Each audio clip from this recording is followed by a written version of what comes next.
play all of you guys. I want to play viewers today.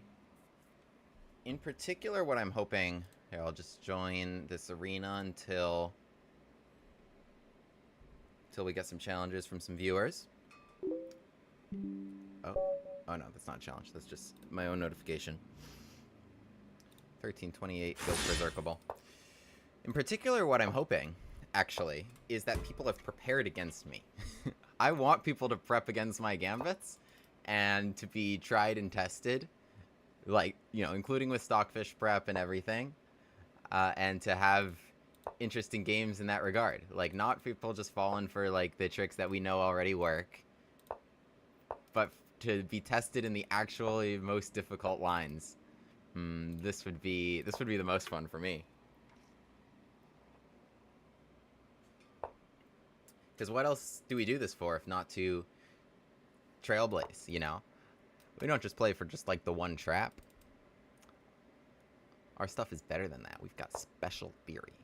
Knight h4 is a nice move trying to come into f5. Alas, I have this move. Because the knight is unprotected on that square. And... oh, I'm so stupid. My queen is trapped here. Takes bishop g5. Oh, we've been pranked.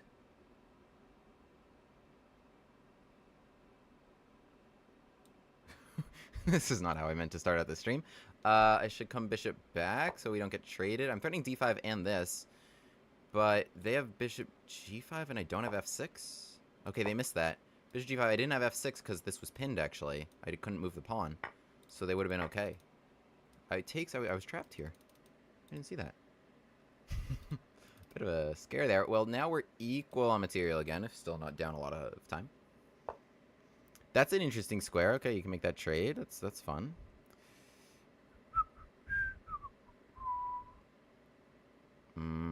Okay, we should just kind of make some moves. Let's go... okay, let's come up with a plan. Let's go here. Okay, we're recapturing there anyway. I wanted to make the knight move... oh, no. Okay, go away then. You didn't want this? Is it to protect this? To protect this? I wanted like e4. Bishop can come here. It's kind of annoying. Not a lot of time. We'll be okay though. Queen d6. Trying to come in there. I don't want the knight to come in d5. Okay, we got our first challenge. Bro thinks he's Andrew Tate. I don't think that. But I'm amused by the comment. I think we have very little in common. His father, Emery Tate, I have more in common with. A great chess player who came up with the Tate variation against the Alekhine, which I have made a couple of videos on.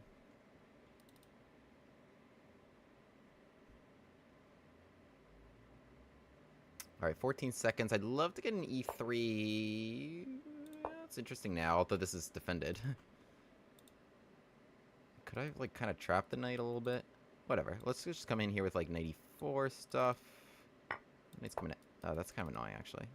Well, yeah, I need to move my bishop if that happens. Come back here.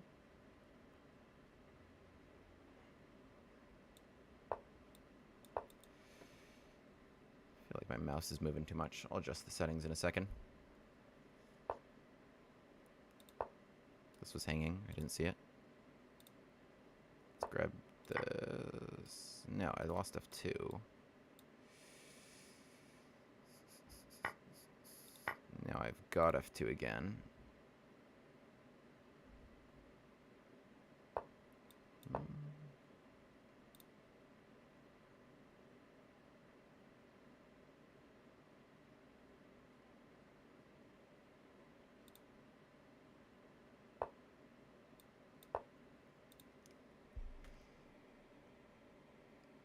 Check, take... oh, yeah, we got it.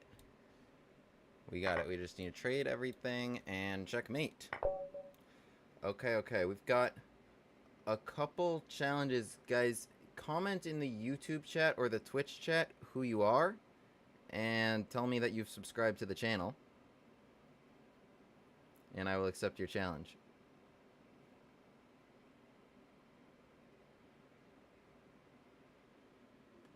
Well, meanwhile, let me edit my mouse settings. I feel like it was moving too much.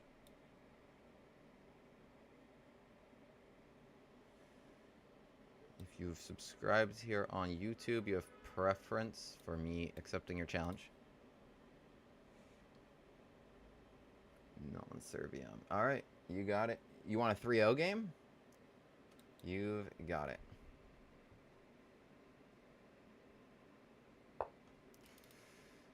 Alright, let's pause that arena. Good luck. Make sure to mute the stream.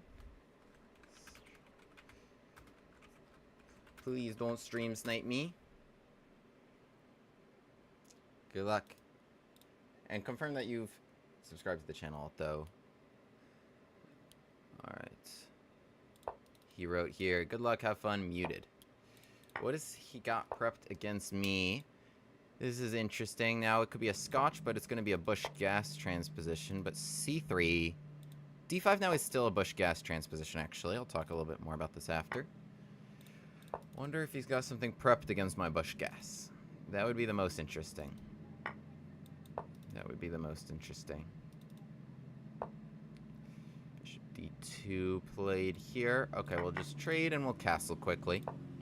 This is hanging a couple different ways. Bishop D3, I don't love it because your king is actually still in the middle a little bit. 85. I think I've actually had a game go this exact way, and I remember considering C5 in this position. Because, like, DC6, I can play something like Queen D4. Considering this move C5. But I can also play something normal, like Knight D7. Okay, or I could just probably take this pawn and then just try to eat that. So, like, Queen D5, if I play it, hitting G2, let's say castles, and then let's say I take D4 as well, then Knight DF3, and then I could take B2 as well. So, actually, things are pretty good in terms of my options. C5 is very interesting. Talking about castles, CD4, and then also eating yet another pawn. This is a spicy move. I like this because it's just, like, very spicy. So, like, en passant is possible, but I'm going to go queen takes d4, and then take advantage of this knight. So they have to castle out of this cd4 now, and now I want to just be up a pawn. I wanted to eat both of, or I'm attacking both of these things. So I took this one while I could. Here comes knight to f3, and now we'll take with the queen. No, that's not smart. There's bishop c4, and with the knight defended, I have a problem on f7. So let's be smarter about this. Let's take with the knight in that case. Gotta watch out for some targets here. But they still don't have knight takes d4 because this is hanging, so we are up a pawn. Though maybe the other option was a little cleaner to be up a pawn. What is up, everyone? Both is Wessel, Tim.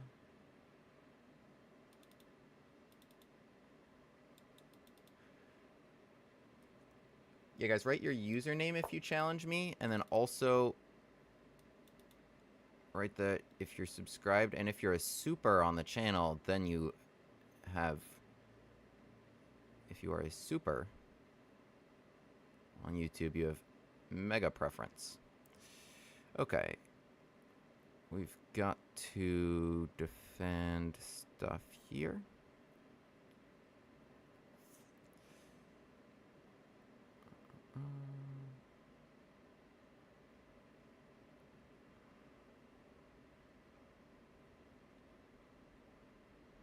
What are we going to do?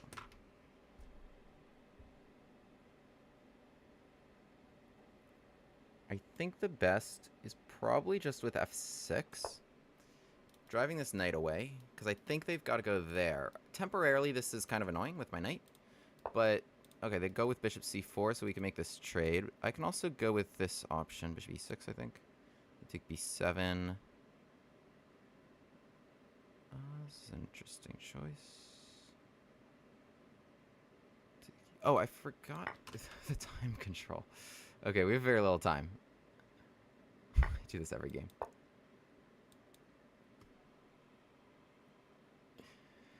Alright, so they're going to probably get their pawn back on b7, and then we're just down a lot of time. Okay. This is no increment. We got some nice pawns in the middle. That we do have.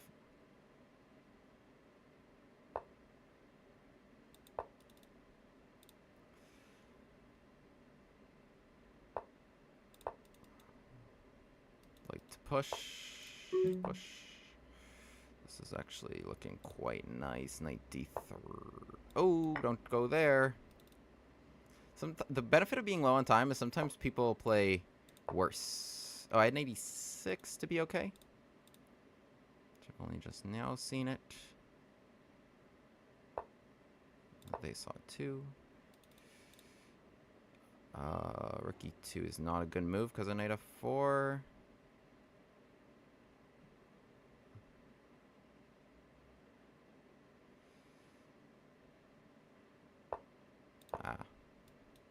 Well, they definitely weren't stream sniping me. We got away with one here because they were doing well, and then I think my clock got to them. Is my guess. Well, let's go check. Try to keep rolling if we can.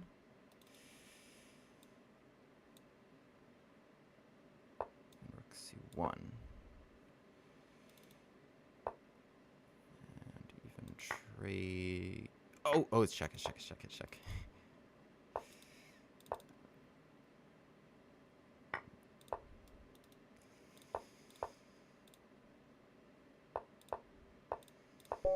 Nice. Okay, GG. Wow, so what happened here in the opening...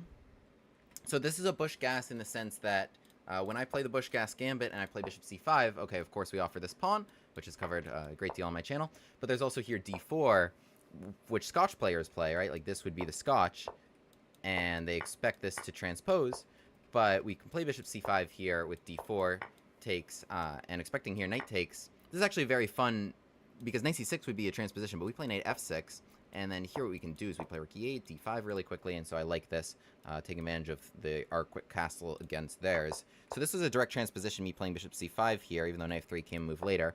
And they went for this gambit, but I play your d5, so that's a transposition to this line, where they play c3 with a quick d4. We play your d5, and then very often we can get something like this, d4, takes, something like that.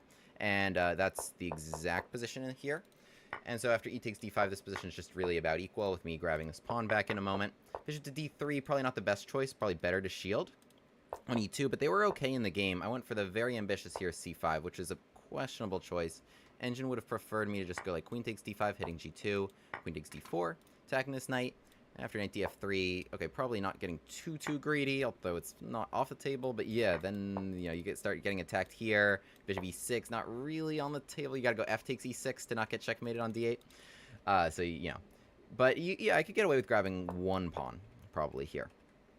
Supporting queen recapture on e6. In the game I went for c5, which is a little spicy, but it's probably not as good as I thought it was, because I thought I'd be getting this pawn cleanly. I didn't realize queen takes d5, that I would be dealing with this problem on f7. So their move knight df3 was a good one. In the game I went for knight takes d5, just trying to be up a pawn, but this is a hard pawn to keep, and they've got some nice play here. So queen b3 I think was a nice move, bring their queen out into the game, and then they're looking at like a number of targets kind of on me. Like their rooks are going to come to a number of nice files. Pressure on b7 prevents me from playing kind of the most obvious move, fortifying my knight, and f7, because like this is actually really an annoying pawn to take, because then there's trades all over the place. I can't recapture with the bishop because of pressure on my rook and the knight, and they're probably just going to go up a pawn here. So queen b3, definitely annoying, causing problems in this direction. And I go for this line with f6. Now what I want to happen is you to just move your knight. Here I would be doing great. I get the c6 square for my knight without that being taken. And then here I might even like try to fight to be up a pawn. Because you blocked this opening I made onto the king. But they called me out a little bit. The best move was bishop to b5, which I think is very hard to see. Hitting my rook, trying to dislodge my rook before you come back to c4. Okay.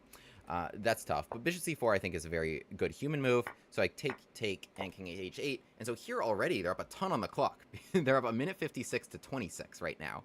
A minute 56 to 26 with no increment.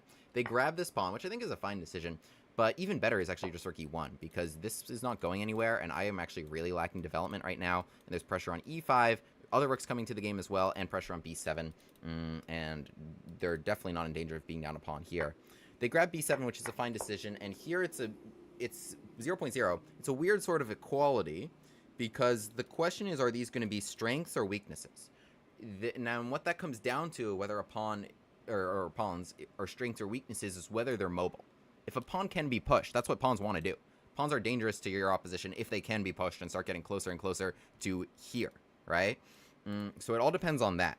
And you can only attack a pawn if it can't move, right? Like, if you plan, like, knight, bishop here, everything on the pawn, but it can move, then you're not causing any problem for them to keep tying themselves down to the defense here. So it's important that white, you know, is able to, A, stop, like, e4 and d3 from going on, and then, like, with the rooks coming here, if they can make sure these guys aren't going anywhere, they can start, you know, it might get to a situation where I'm just defending here and not threatening to push. But if these start rolling, it might be a different story. So that's why I was really looking for, like, knight c5 to start supporting these squares. And b3, like, it's a solid move against rook to b8, but I think it's more important to try to stop them from going anywhere. So I play your knight c5, controlling that square so the queen is not getting in my way. I defend my knight here, and here with rook to e1. Yeah, so rook to e1, not a great move because it allows e4. Because it allows e4, and so after knight to e2, like, these guys are rolling, and I can even have e3 in this position. So, wow, it's crazy, like, how much of a blunder that is just because the pawns are rolling. Very important to actually put the rook probably on, like, a d1. Although even that's not quite the best move, but it stops e4 because the knight can't take it here. Rook d1 actually not the best move because of that idea, but otherwise there isn't really a great move here. Engine's second best move is just h6, but it's important to make sure these guys can't really go anywhere.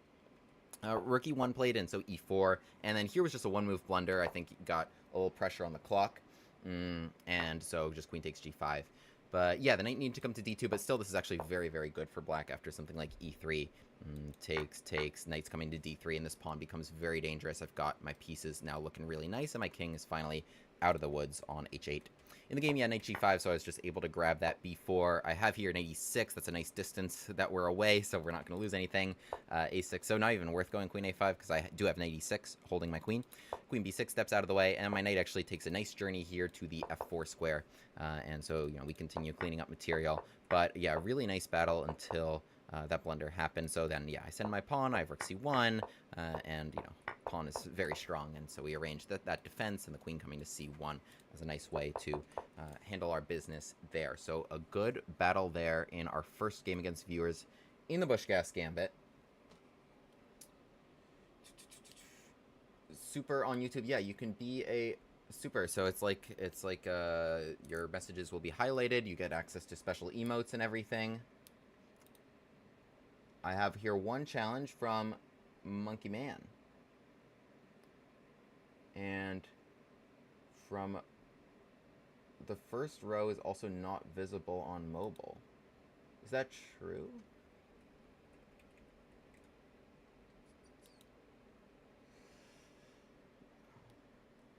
Subbed, I have a different Von Popiel line and Banco to show. Okay, that's a good pitch. I would love to see that. Tim streams chess, but I don't see your challenge. Okay, Roy and Roy, you are subscribed. I will accept your challenge. Oh no, where's your queen? What? What? You sent me a challenge without a queen? Don't do that.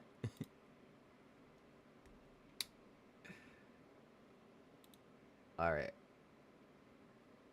Who else we got?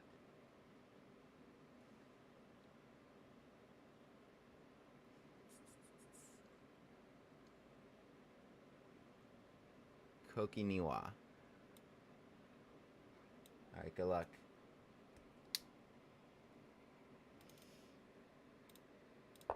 And a 3-0 game.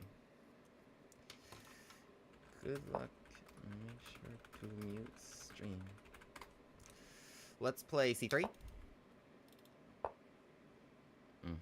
Okay, let's whip up our abstinence gambit.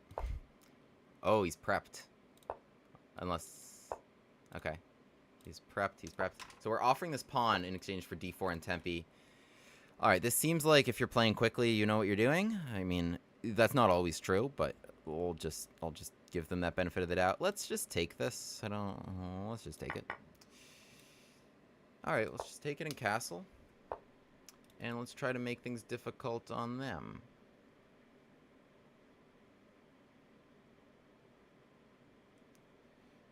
So. Let's play knight to a... I like this idea of f5 even. I probably don't want d4 anymore against this, so I'm probably going to go with d3.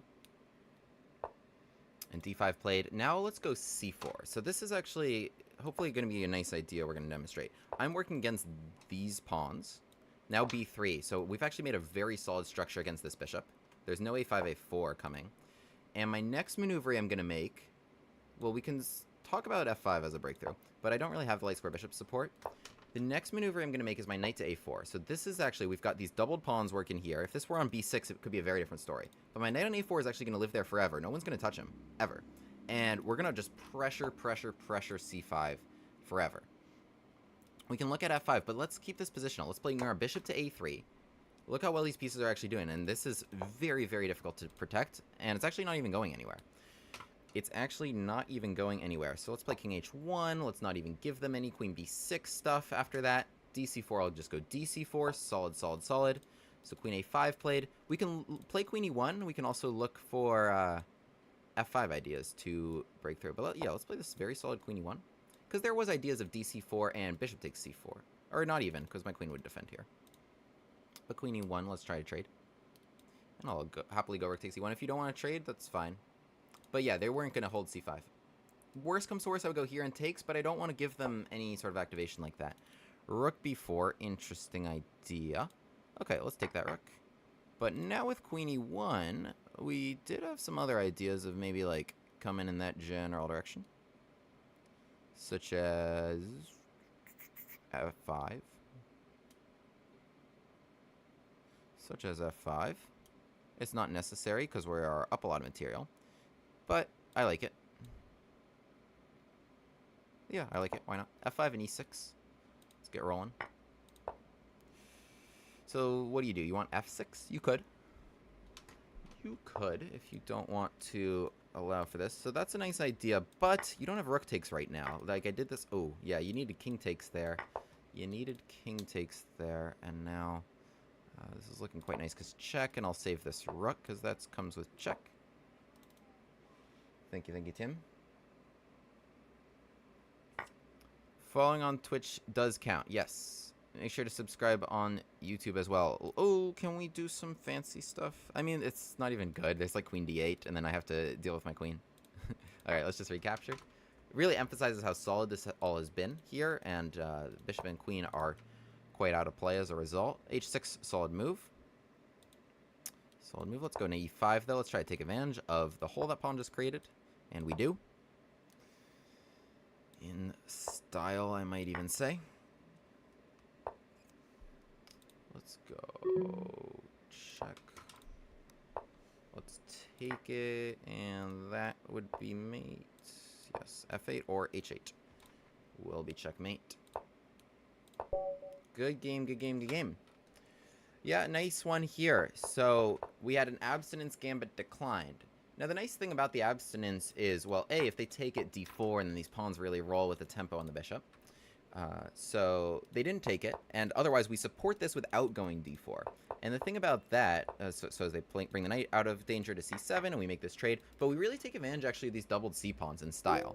And the biggest downside of these doubled c-pawns right now is, so as they kind of go into a nice little structure, this looks totally fine. This looks totally fine, but that, if it never moves again, let's say it never advances or trades itself off, and we set up a really solid blockade. So you see my last two moves here, d3 and c4. I trade off my light square bishops, and then immediately I put my dark square pawns. My next three moves are putting all three of these pawns onto these light squares, right? They went from here to here.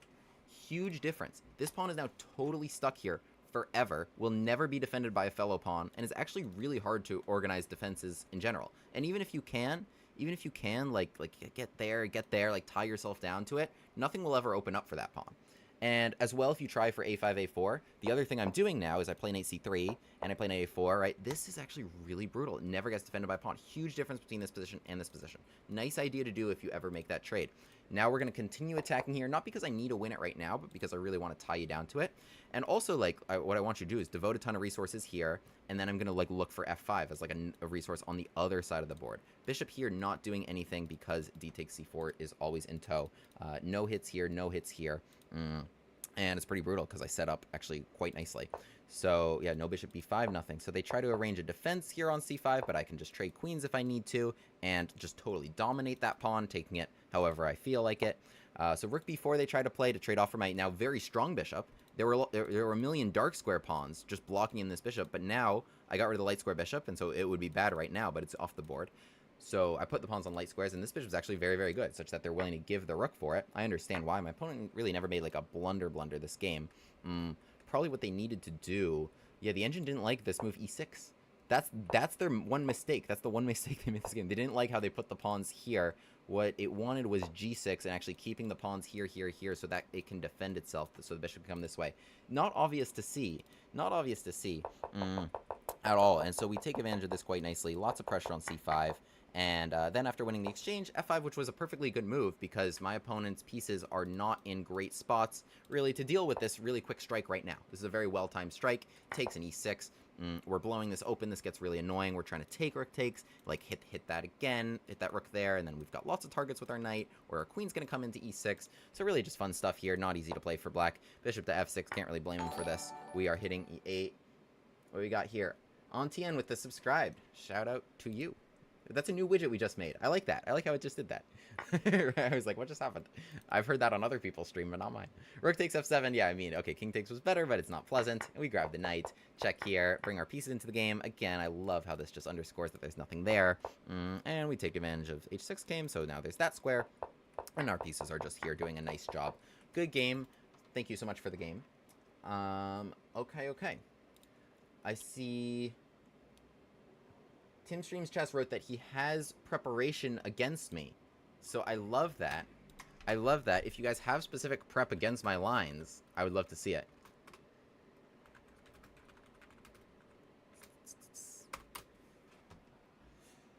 Our lines are not just playing for tricks. I want you to make prep, work hard, work with Stockfish. Give me what you got. Bring it on. The Gambit Man can take it. What's up, Tim Streams? Alright, good luck, mute stream. I wonder if Tim stream... No, it would tell me only just if he's live. So knight to c3. What I like here is... I've got this Drobava line, which is with bishop f4. I've got this one line against... you're playing the Von Popiel. He wants to play... Does he want to play the Von Popiel Gambit? I don't like that. I don't like that. What would I play against the Von Popiel Gambit? What do you even is... I would just kind of... Just try to defend up a pawn. There's not even a great counter Gambit. You know what we can do? Let's play a French. Let's play a French. I don't want to accept the Gambits. I am the Gambit Man. No, I'm not the Gambit accepting man. That's so rude. That's so rude. We both want to play a Gambit. We both want the other... Because I had this... I'll show you what I mean after. Okay, this is kind of funny. Let me play... Okay, bishop b4 here. I want now e5 and to jump in knight e4. He just wrote something that I can't say on stream.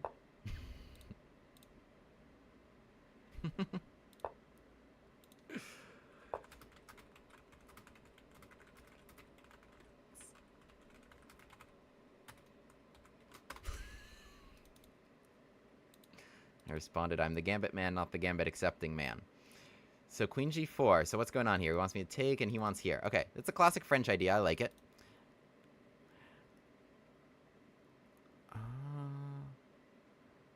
Okay, I want to hit him with this equally spicy idea, which is g5. Is this crazy? Maybe. I have it defended, right? And I have a pin going this way. I didn't want like knight takes c3 and then queen takes g7 and then trading those blows there with rook f8 and then maybe a3. It's worth analyzing after. This game is 3+2 for the record. This game is 3+2. So my idea is like you defend this and then I wanted h5. So that's why I threw this at you with g5. I wanted g5 and I wanted h5.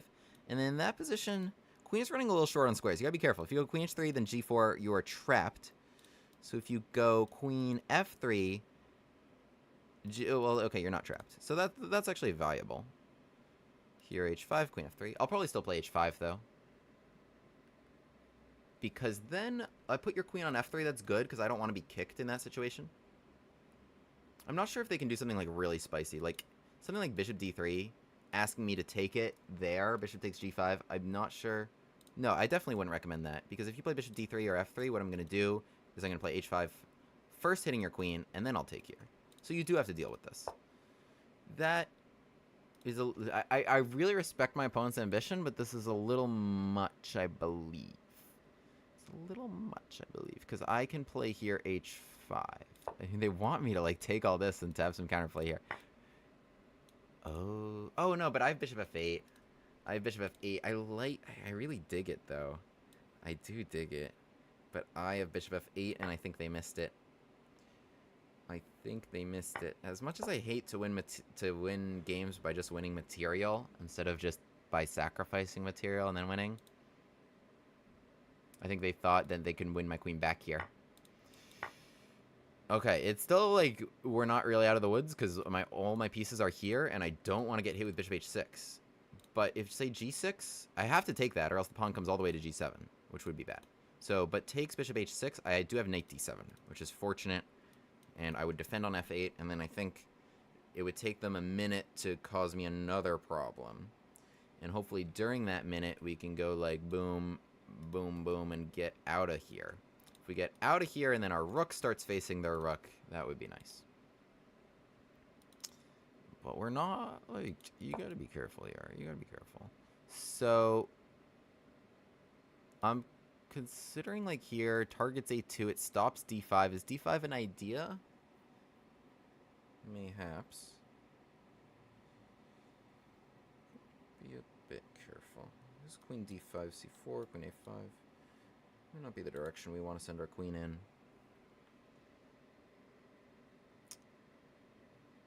Alright, let's play here. Yeah, I think we do need something like b6. It's a little suspect. But I think d5 I can just take it without consequence. I'm wary of all these pieces. But yeah, I'm just trying to get out of here ASAP.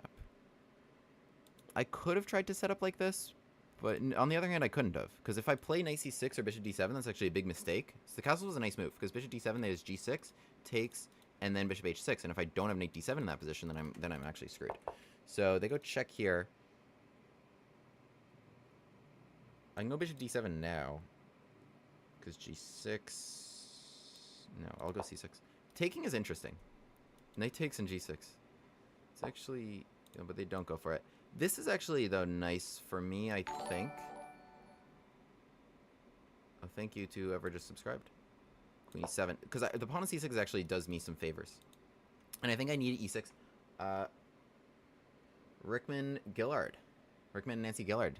Shout out to you for the subscribe. c6 is actually nice.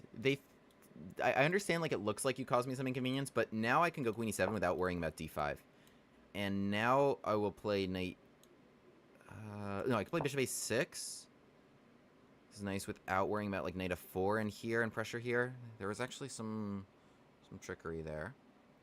Bishop a6, and you can't really dodge it either. And now with knight takes a6, I'm actually... Because queen a7 is played, you don't really have this. Takes bishop h6. Yeah, this comes just in the nick of time that I'm able to castle. Because I put my queen on e7 here. That I'm able to castle in the nick of time, where I have queen g7 alternatively. But this is fine. This is fine. So we had to be careful there, actually, and dodge a lot of landmines. It was tricky, and it's worth analyzing after. But here we're good. We're hitting this, and they kind of have nothing better than just trading stuff on f8 right now. GG. Let's have a look here. Let's have a look-see. Let's have a little look-see. So d4. This was just fun because this is a fan of mine, a true Gambit Chad here, who wanted to out-Gambit the Gambit Man, and did not do a bad job of that at all in that attempt. So the Von Popiel Gambit for the uninitiated, is just like this. It's just like this. So d5, and you can play your e4. In fact, the Von Popiel Gambit you can play like pretty much every time. If you check out my original video on that, D4, if they play D5, you can just play E4, takes, knight C3, knight F6, bishop to G5, and you get this position. Same position here. If you start out with a Jobava, you're threatening E4. They should probably play D5 to stop that. Now after E4, you got it. Takes and bishop to G5. And this is really tricky stuff because they either shut in this bishop or they bring out this bishop, right? Shout out to James Henderson for the follow and Shariana for the sub. Bishop to F5. If you play it right now, it's the most natural move, is fortifying E4 and making sure you get that on the other side of this door. What happens next is F3, takes and queen takes F3, and nobody really sees this coming. But F5 and B7 are hit, and here they can run into a ton of trouble here. Like, let's say, bishop C8 is actually the most common move to not lose on B7. But then after, like, castles and, like, D5 here, this is already losing for black. There's this pin here, there's this, crashing through onto your queen and king. Remember, white's actually only down one pawn here with all these pins and pressure onto your queen. Here, black is already completely lost, and with F6 also hit 3 times. Like, you can imagine that happening. So, that's not really doable for them either, and if you do something like knight D7 to defend, now with F3 and knight takes F3, remember, the biggest benefit of queen takes F3 is that there's a double attack here, but they've shut out their bishop. Knight takes F3. Shout out to Patty QWERTY with the follow. E6 here. If they shut out their bishop, what happens next is white just takes this diagonal, and then there's a brilliant attack coming here without that F2 pawn is queen E1. You can slide under, looking for the H4 square, right? There's no pawn right there.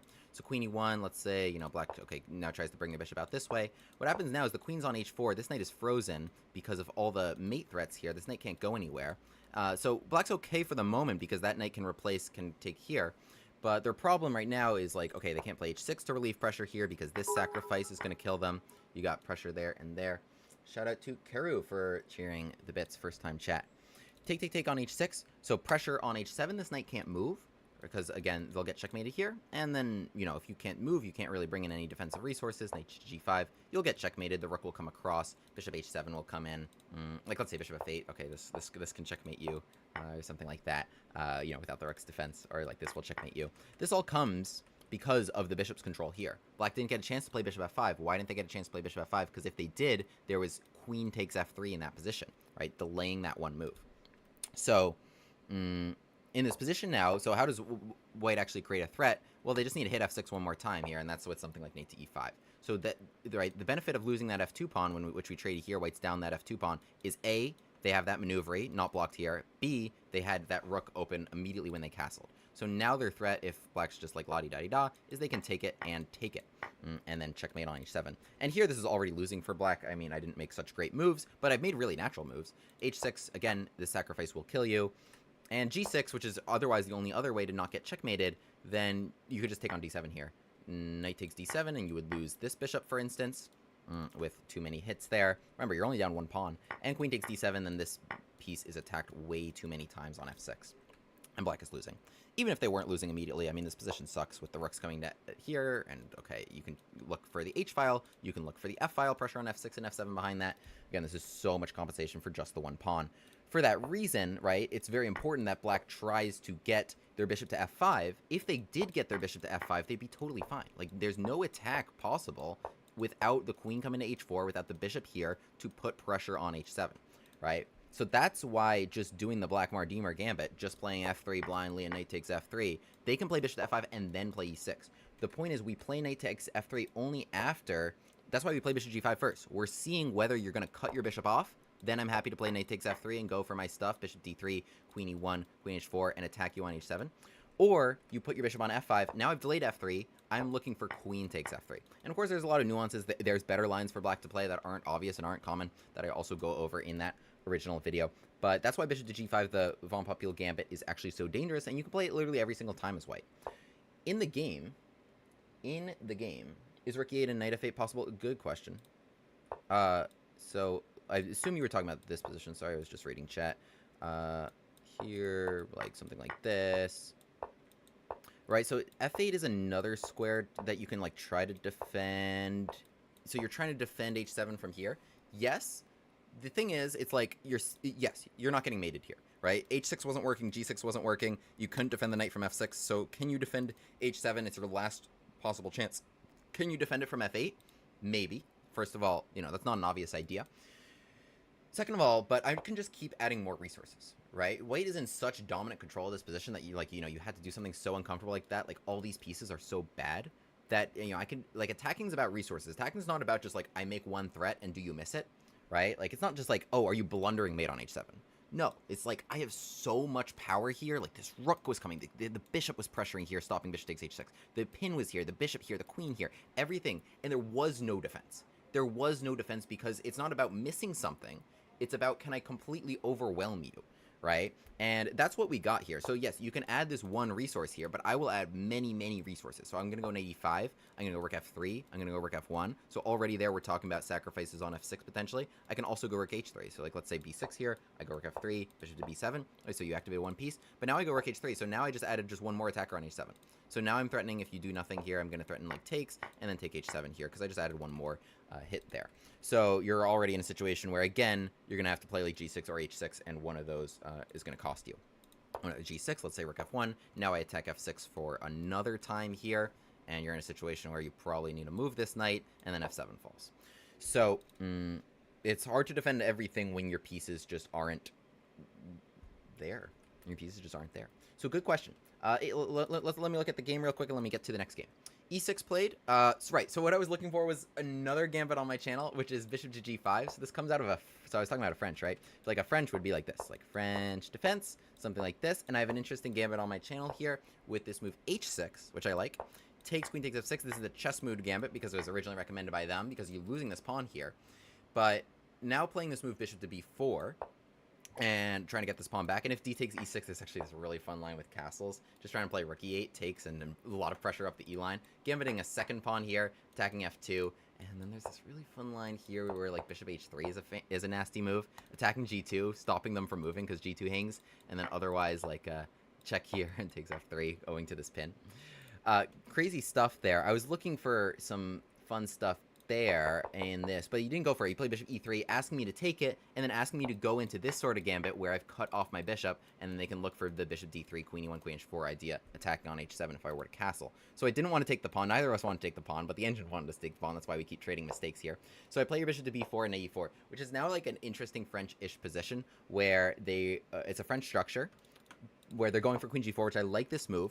Trying to hit g7, right? So if I take c3, they can take here, attack my rook, look for a3, attacking this bishop here, right? You don't want to take the knight just yet because you will lose the rook. So you can play here like a3, and then an idea like bishop to d2, now trying to win back your piece. If the knight moves, the bishop will hang. So in the game here, I play g5, which is actually a pretty nice move. Oh, so it liked h4, the engine did. Yeah, so now I'm threatening to, like, take this, right? I'm trying to take it. That is a piece, and it's hard to recapture, again, because your rook is hanging. Maybe 2, maybe not the best, because I was going to play, like, h5 here, and then try to, like, take some initiative back on the king side. h4, it's interesting. Oh, so this was a good move. Whoa, wait. They didn't make a mistake at all. Guys, wait, this is crazy. Wait, this is crazy. This is crazy. Hang on a second. h4 was literally the best move in the position. And then I played h5, which is actually not the best move in the position. Their queen sacrifice was actively good. The engine wanted me to play c5 and not even take the queen sacrifice. It was not a blunder. h5. Take the queen. This is winning for white. This position is plus 1.4. I said, like, oh, I just have to be careful. This is crazy. So they have... Hang on a second. They have 8 pawns. I have 7. And a rook for a queen. And what they played here with castles long was actually the best move. This is really interesting. Because if I get a few moves, right, I can play here, here, here, here, and castles, right? Then the rook faces that rook, and I don't have any problems. But as I was talking about, this is very tricky. Because I was talking about, there's this resource, g6 takes bishop h6, and you always have to keep this at the forefront of your mind. Because I need knight d7, or else I just completely lose. Like, this rook will take everything in its path, if that were to happen, right? And it's not something I can sidestep. Like, if the king goes up, then the bishop comes to h6, it's still a pin onto the queen. Like, I can't get out of the way of that. So I need knight d7 there in the meantime until I can get my rook facing their rook, which takes a few moves. I have no development here. So they go with castles, and now they can start mixing ideas. This is the trick. If there's just one idea, then I can just kind of like blindly play knight d7, defend here, and do everything here. But the problem is, I think they can throw in here like something like d5. I don't know, the move is knight e2. Let's say I continue to stay blind with b6. Now they play g6, takes knight f4, right? Now there's pressure here and here. and the pressure on f8 just starts to overwhelm. Like, they're going to take one, they're going to throw in bishop h6, they can play d5, bishop c4, lots and lots and lots of pressure. Wow. So you've got to be so careful. I think my opponent's mistake here is, so I played b6. Yeah, knight e2 is by far the best move. You got to see that this is the most dangerous idea. Interesting, because if I just play bishop b7, then knight f4 becomes very powerful. I lose my defense of e6, and then g6 becomes nasty, and I don't get out of there in time. And I lose. I don't get out of there in time. Like, if I were to give them, like, if they were to make one useless move, yeah, totally flips the eval, right? Totally flips the eval. I could play queen e7 and castle. But it's because they have g6 just in the nick of time. Hitting this, and then yeah, you take on e6, and then c7 will hang, or f8 will hang, and I will lose. And then it also stops me from castling. I can't legally castle through that square right now. So, in the game, but they play bishop to b5 check, which I understand. But here's c6, and they thought they thought they could play bishop to b5, provoke c6, and come back bishop c4, as if this were a bad move and blocked me here. But really, c6 is a nice move, I think, for me, because now when I play something like queen e7, I don't have to worry about d5, which otherwise would be really annoying. Like, takes, bishop takes, it could be like another thing attacking my rook, or another file open, or pressuring here. I just want to keep this closed and get out of here as soon as possible. I was talking about this during the game. The idea that my knight right now actually has two obligations at this exact moment. You just keep this at the forefront of your mind. It's the tactical elements that you keep at the forefront of your mind. My knight has two obligations. One is to this bishop, and the other is to this pawn at this exact moment. And they're both very important obligations. So, for that reason, g6 is worth considering. And it is the best move, all right? Because if I take this, I can't. Just g7 and I will lose. So, okay, it all obliges me to take this, right? So that makes that part of the calculation very easy. But now you throw bishop h6 in there. And again, I'm very obligated to defend this, or else I lose my queen. No time for this. So I need knight d7, and now you take here, and now you're combining a lot of different really annoying ideas. Because now f8 is hanging again, and my knight is pinned. So I need something like king f7 here, and I'm losing this rook even, but it's a crazy, crazy sort of position. But that is a tough little tactic to find, but that's a nice tactic to find, and that makes a difference in the game.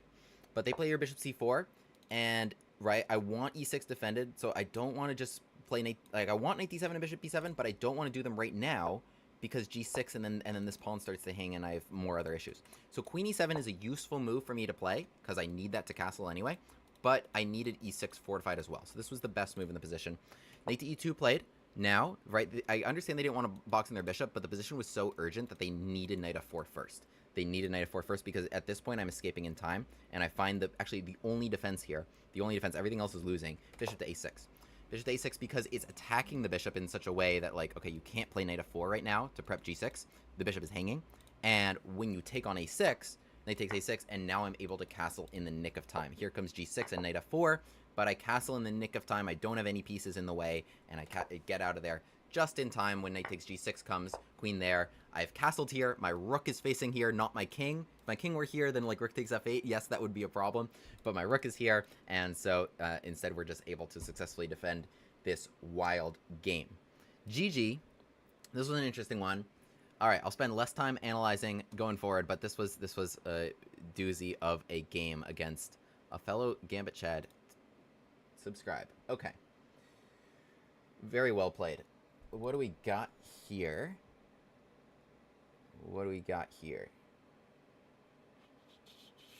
Tim Streams Chess, shout out to you. Alright, Megalodon, my guy. A subscriber on Twitch. You have priority, sir. Good luck. If you guys are subscribers on Twitch or supers on YouTube, or you cheer, or you're on both, that's absolutely priority. Good luck. Make sure to mute the stream, and I'll try to get to everyone. E4 d5, a Scandi. Let's play our Von Popular Gambit ourselves. Can we get our first? Can you take our pawn? Yes. Alright, I'm curious. Megalodon absolutely knows my stuff. So, I'm curious what he's got prepared. So, bishop f5 before knight f6 is rare, because knight f6 is kind of very intuitive to guard this pawn. Okay, knight f6 now, and we've transposed. Let's imagine they went knight f6 here. I played bishop to g5. We were just talking about this, bishop to f5 and f3. Looking for queen takes f3 and hitting here. So in this position, I want pawn takes, and going for queen takes f3, attacking f5 and b7. It's a tricky idea. Otherwise, Okay, the other move I cover on my channel extensively is the engine's top move, which is knight d7. Not giving us the capture on f3, defending to defend, right? And just leaving this tension there, where we go with g4 and queen e2. I can talk about that later. Knight to c6 played, which is interesting. What? Ibrahimo, thank you for the follow. Bishop takes f6 to play f takes e4 is not as pretty as you might think. Bishop to g6 happens there, and this bishop just comes out. So we still got our gambit glasses on. Knight c6 here. I'm thinking, I'm between two moves right now. I'm between bishop to b5 and d5. They're both moves I want to play, just in the right order. Let me think about this for a second. If I play d5 right now, knight to b4. That's probably better. Bishop to b5 first is possible. Probably a6. And then I would take it, mayhaps. Pawn takes. It's possible. I also like d5. I'm just concerned about a coordination here. Okay, let's go with d5. I think this is objectively the best, and I can't mess around against a strong player. Because my other idea here was bishop to b5, because I would want e6, then takes because it opens the pin. But I think a6 was a nice move. Knight e5, I didn't expect that, and the reason I didn't expect that is because I think queen d4 is strong. I can throw in this capture first. Let's say knight takes e4. I think that's bad, because take, and then queen d4 can attack two pieces. No, no, let's not mess around here. Just queen d4. I was thinking, can you come back knight c6 because owing to the pin? I think not. It's interesting, but I think just bishop to b5 is a nice pin. Knight c6 is an interesting idea, but the antidote to it will be a bishop to b5 sort of resource. Right? They're trying to play without having played e6, where you lack that development because they didn't want to give me this pin. They want me to take on f6, giving them e takes f6 to develop. I don't want to help you like that, just to get my pawn back. I'll get my pawn back without helping you. That's my goal right now. So I want to make this knight move, and then I'm going to go f takes e4 in style, make that bishop move, then we're going to castle, and maybe we won't even be down a pawn there, and our opponent will still have problems castling. That's kind of my goal right now. I don't think you have an easy way to deal with this knight. Knight e5 is kind of just like, in general, the rule. h6, again, they want me to take it now really badly for pawn takes to defend, but unfortunately I can just go, well, unfortunately for them, I can just go queen takes e5 here, and it has a tempo on the bishop. But I don't think black had a great option in that position anyway. I don't think they did. You really like the analysis. Thank you. That's nice. Okay. I appreciate that you appreciate that. I'll keep doing the analysis. I feel like I sped through that a little. I know there's a big line of people wanting to play me. So, you know. I like that you liked it. Of course, there's much more where that came from on my channel. If you go to the link tree especially, you can check out the Von Papil Gambit, the Alapin Gambit. There's plenty more where that came from. So, right now I could just go knight takes f3 like a normal person, but I'm not a normal person, and I'm thinking about this. What would happen if they played c6 and I played d takes c6 and they played f takes g2? That's actually really spicy, and there's no need for me to make this spicy, but that doesn't mean I won't do it. c6, d takes c6, f takes g2. Looks like a problem here. I don't have the bishop there, but then I would go takes check, right? Then they go knight d7. Oh, and then I would go queen takes d7, and they go queen takes d7, and then I would take on a8, and that's checkmate. Okay, so they go knight d7. That's actually a good move. So now I'll just take knight f3. Again, even though we won the piece, I didn't inconvenience myself too much to grab this piece. I want an 85. I'm still pressing against this poor king. I'm still pressing. I want 85. I'm gonna hit you here and here. All our pieces are just flowing. It's flowing. So g6, good move. I could just trade everything here and just be up a piece in an endgame, which is probably what I should do if I were a good boy. But what if I were a bad boy? What would a bad boy do? A bad boy might keep the queens on the board and still keep his knight e5 dream alive. Okay, bishop g7 is just a good move here. They can play a6.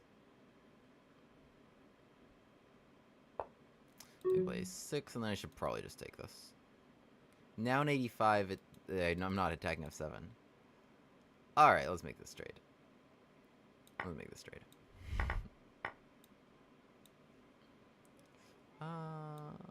Oh, 3-0. I thought it was 3-2.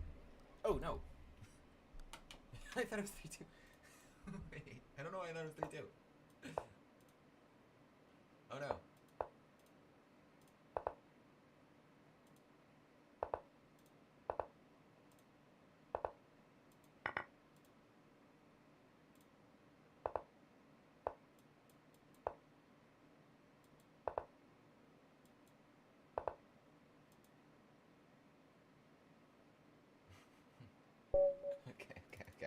Alright, GG. Fun game, fun game, fun game. Okay, wait, let's have a look at this real quick.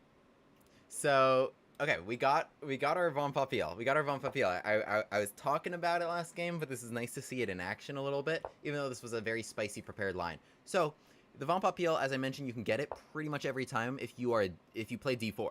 You don't have to be like a D4 player to do it, because you'll get this pretty much every time. They'll play D5, like overwhelmingly likely. There's only a couple other things you got to know. Takes and knight C3, right? Like okay, if they're a Dutch player, in which case you can still do this gambit. It's a little different. Shout out to Beanie for the follow. E4 takes knight C3, knight to F6, bishop to G5, right? Or if they play knight to F6, knight to C3, D5. Here, knight takes E4. You got to know it's a little bit different, but this is also covered on the channel. You can target this poor bishop with the knight coming to F4, with the pawn on H4. Also covered in the original Von Papille video, which I'll link below.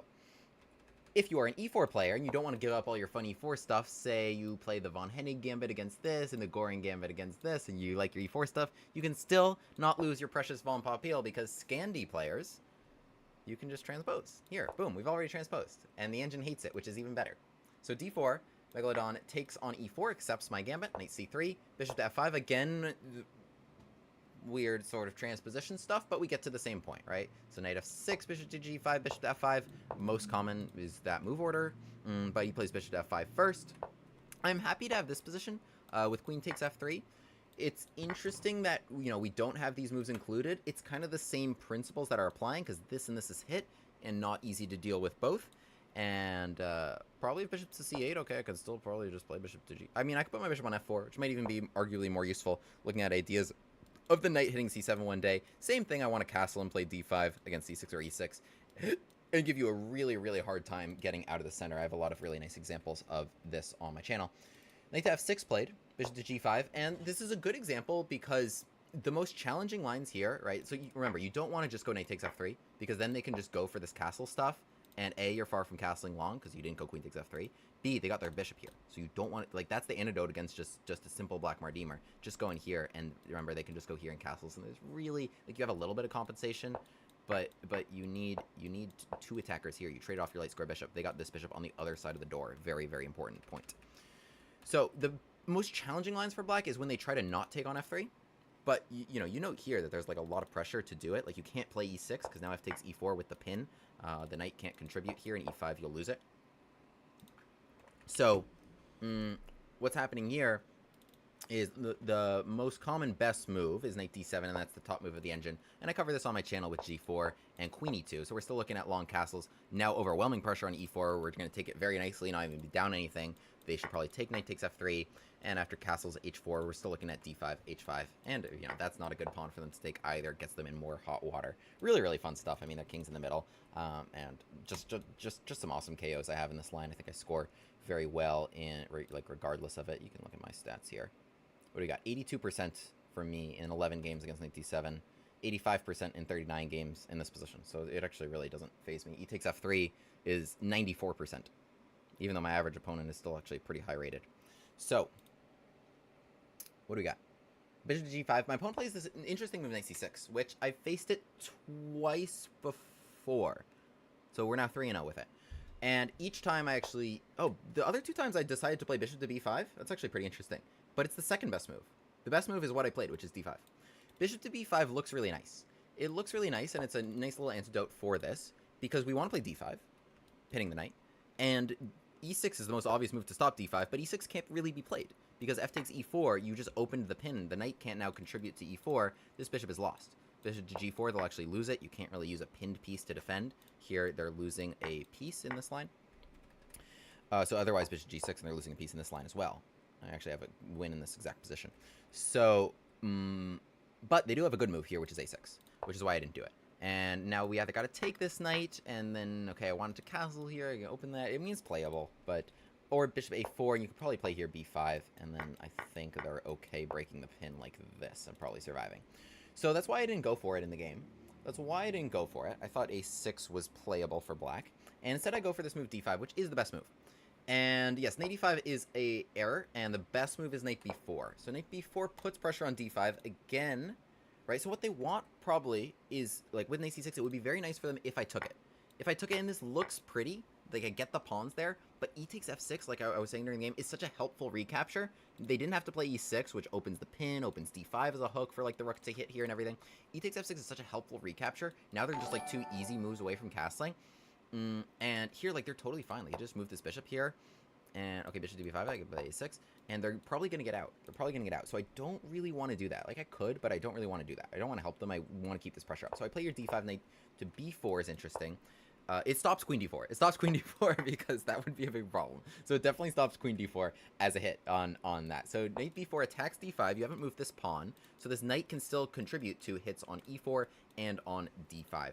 And I probably don't want to take this now. It's probably ill-timed because then c2 becomes annoying to defend here. So I was leaning probably towards takes f6 and takes e4. We can check. Okay. This is good to know for next time. Best move. This is spicy. This is actually very spicy. Best move. Because this is actually not a good move. Oh, it's not a good move because e takes f3. Crazy move here. Opening onto here. And then the bishop's also hanging. Interesting. Okay, best move here. Queen e2. That's interesting. Because queen e2 has a secret threat. Which is, after e takes f3, I have queen b5 check. The knight's actually unprotected there. So the queen comes to b5. Not a bishop, but a queen. So that I could just, like, take this and just be up a piece. Even though black still has compensation here. Because of this f2 they can throw in. and it makes my king a little unsafe. Funny line. So queen e2 has that nasty little threat. Then, really, their only option is probably to grab another pawn. But now we castle. Oh, this is such a fun gambit. Now we castle. We're down a couple pawns here. But our rook just shifted into action. We still want to play f takes e4, which is winning a piece in a couple different ways, right? So you can't go knight takes e3. This is check, so you don't have to hit on my queen, because I'm winning here. And now otherwise, like, if you take f3 against f takes e4, you're losing, because queen takes f3. There's just too much pressure here. Just too much pressure here. You don't have e6 to defend them both, because your queen is hanging, and you're going to lose one of these guys. Or I'll just play a3. So that's actually a really fun line. Wow. Okay, I would have liked that. Queen e2. And then otherwise, okay, I'm also threatening f takes e4, and I'm also threatening to castle. Queen 2, nice move here against knight b4. So, wow, you got to be prepped in that.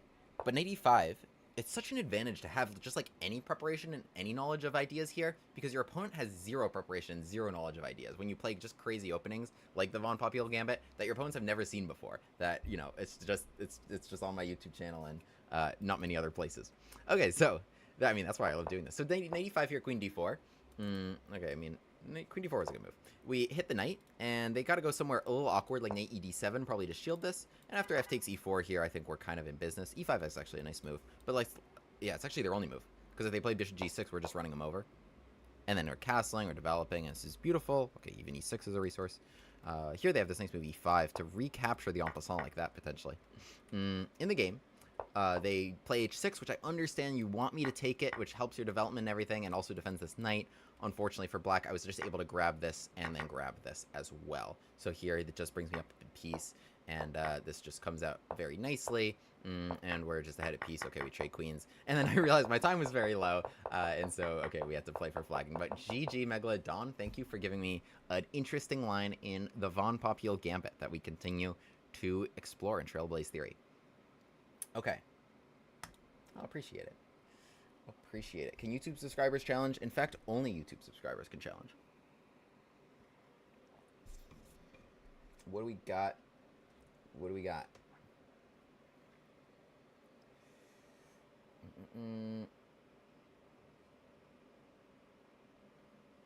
All right, Monkman. You got it. You've been waiting. You are a challenger. I started watching you a couple weeks ago, and it's what got me out of my slump. Climbed from 1600 to 1950 on chess.com.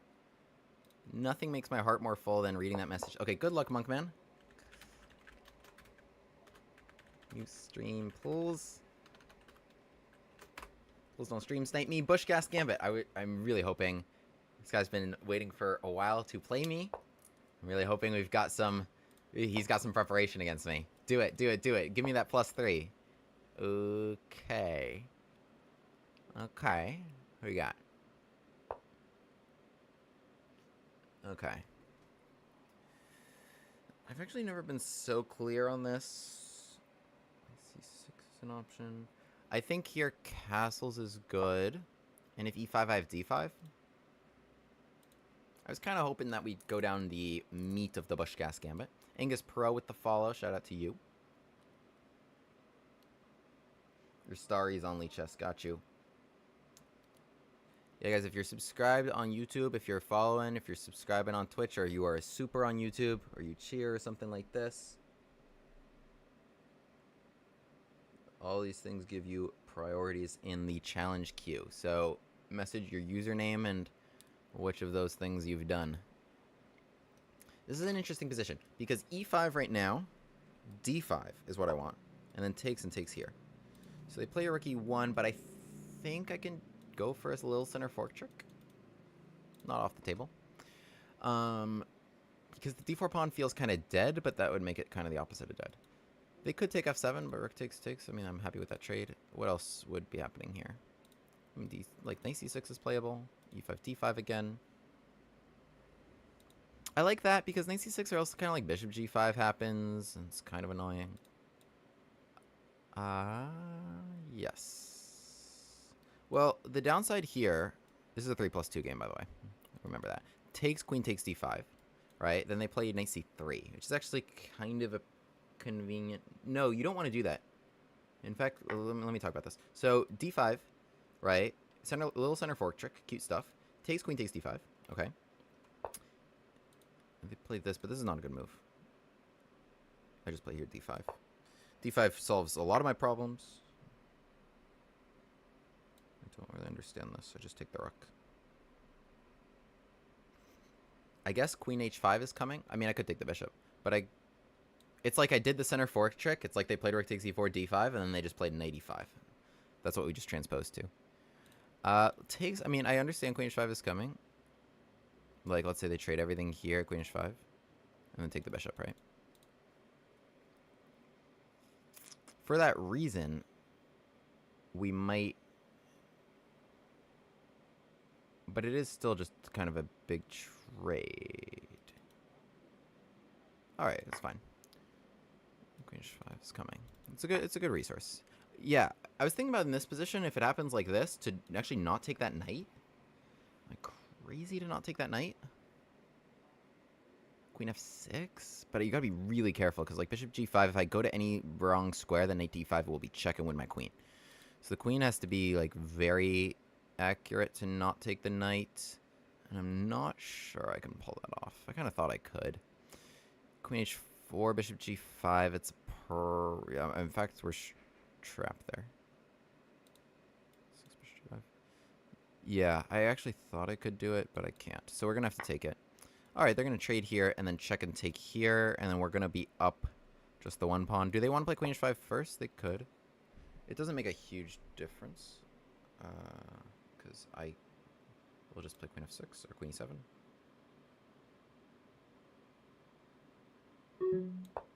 Okay. It's 3+2. Queen f6 would have been better, because here this could be annoying. No, bishop g5 it actually wasn't playable. Okay, so here we're up the one pawn. I thought I had a little bit better, but it's fine. Wait. Yeah, we're up one pawn. Here, e3? No, not e3. Let's play it with queen to f5. Let's see if we can get the... Oh, because queen c4, I have this, which is nice. It's hard to dodge this queen trade, and I'm not sure why you would want to. Bishop e6, rook f8 comes quite nicely. In fact, I didn't even have to give them... Like, I could have played bishop f5. I really could have. There's no reason my king was unsafe. No reason I had to trade queens. But it is a solid pawn we're up. Okay, they try to dodge it. And do we want d3 or bishop d5? This is pretty nice. I love increment. Oh god, I love increment. Let's play d3. Knight d4 coming. I like this. Because queen e3 I have knight c2, which is kind of filthy. I wanted rook f8 as well, but I did it in this move order. I dig it. We're messing around here a little bit. Yeah, I mean, this is serious stuff. Queen f1, can I play e3? Yes. I mean, e takes d3 is also good, obviously. But e3 is filthy. Okay, takes, and now bishop e4. Let me give you that some of that, because I have queen f1. So what do you got then? Queen G1, but then I will go... Oh, that's me. Okay, GG. Interesting game. Let's have a look. Let's have a look. Don't give me increment. Don't give me increment. Gambit Man with increment is a dangerous dude. But thank you for the comment there with time. Shout out to you, Chad, for reminding me.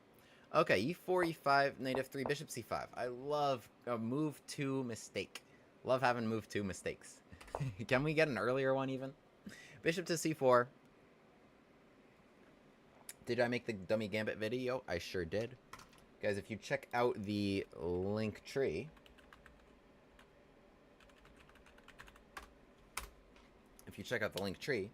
you will see all my full repertoire there, the full Gambit Chat repertoire, and you can check out all those videos. One of those is the dummy gambit. I am the dummy gambit man. But bishop to c4, knight to f6, right? So the best line here is with this move, knight takes e5. So knight takes e5 because it hits f7, right? So castles, there's d4 right here. And so this would be like a just dominant position. The point is we play knight c6. It's a little Traxler-esque, but this is the heart of the Bush-Gas gambit theory, is both with knight takes and bishop takes f7 here. We have so much fun. Okay, the engine hates this, but I love this, and I would love to be challenged in it with anyone. If you want to make preparation here and challenge me, that's what this video is all about. Hopefully maybe someone will later in this. But knight to f6, so my opponent plays this move d4, takes, and this is what I was saying here. So e5, it is the top engine move, but what I was going to do is d5, which is a very interesting counterstrike, takes. I mean, this is now kind of a funny sort of imbalance in the position, but this can be quite nice, so I'm going to shield along here. Okay, I got to time this right. Bishop e6, it's a little early, but let's just say something like this happened. Okay, rook e1, knight c6. Okay, now bishop g5, and the queen comes somewhere.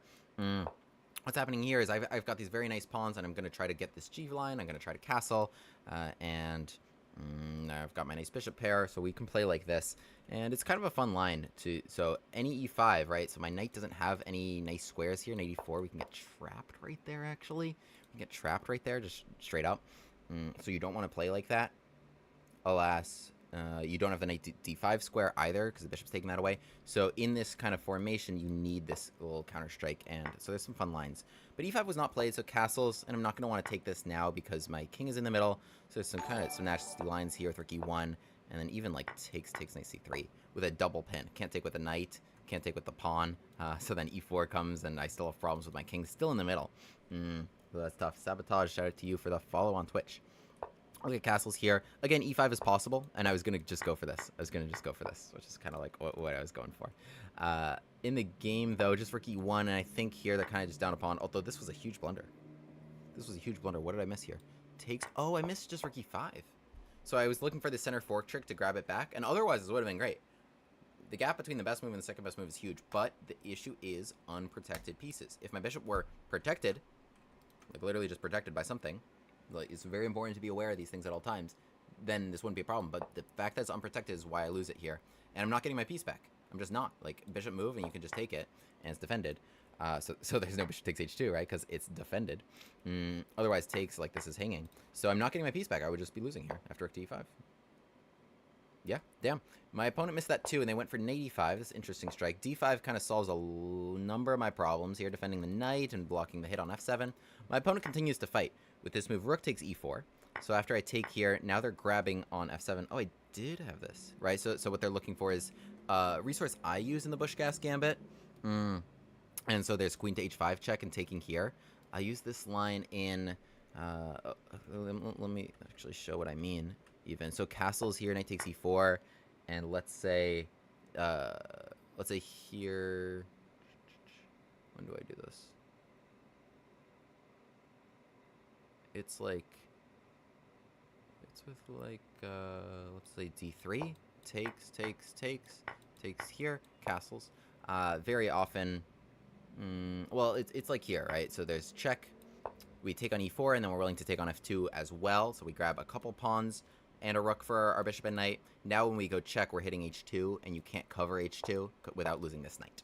That's kind of the resource that we're looking at. And some other lines in the Bush-Gas, there's check in here with the pressure on f2 as well.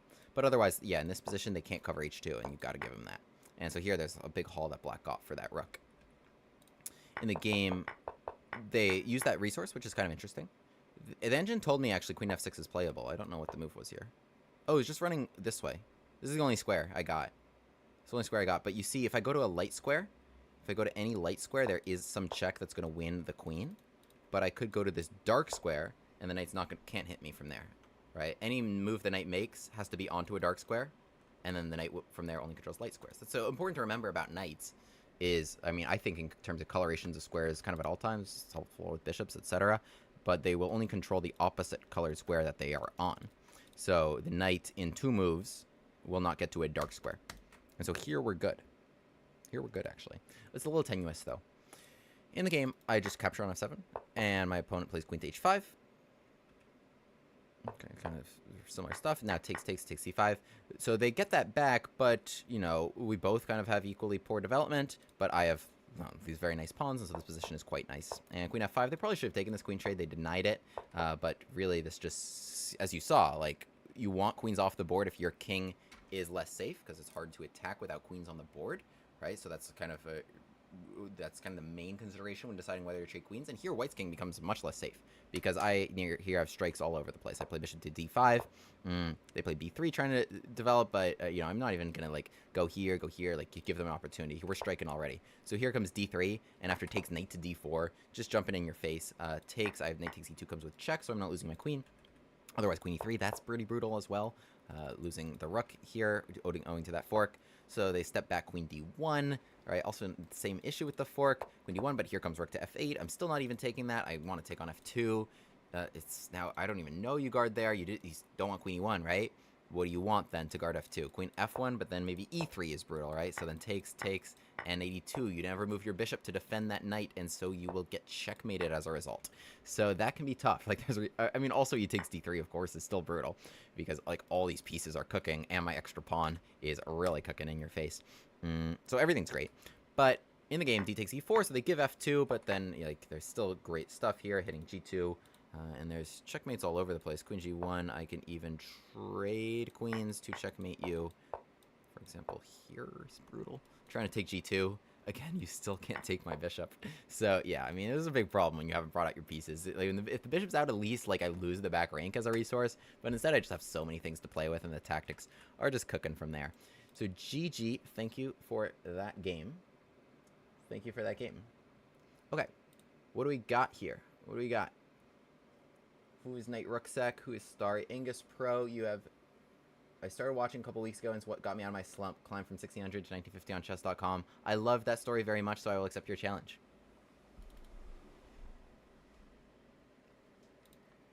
Good luck. Mute stream.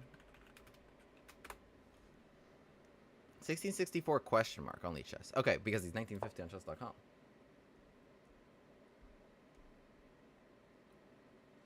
Wow, the Red Sox traded Rafael Devers to San Francisco for Jordan Hicks. Wow. As we try to get a Bush Gas on the board. Another homegrown superstar that the Red Sox had to trade. The Mindstein, shout out to you for the follow. B4, that I like that. I respect that a lot. It's like Evan's Gambit-esque, but I'm not the Gambit acceptor man. As I say, I am the Gambit man. I think the difference between Devers and like Mookie Betts, though, is their temperament. One was worse than the other. So C4, this is interesting. Trying to play c5 and trap me. I mean, the most logical move here is just d6, just to deal with a little bit. Like, I mean, I wanted to have a gambit accepted, but I also can't just get my bishop trapped, right? So, like, I can't just be like here because c5 traps me. Okay, so c4. I play d6. They didn't.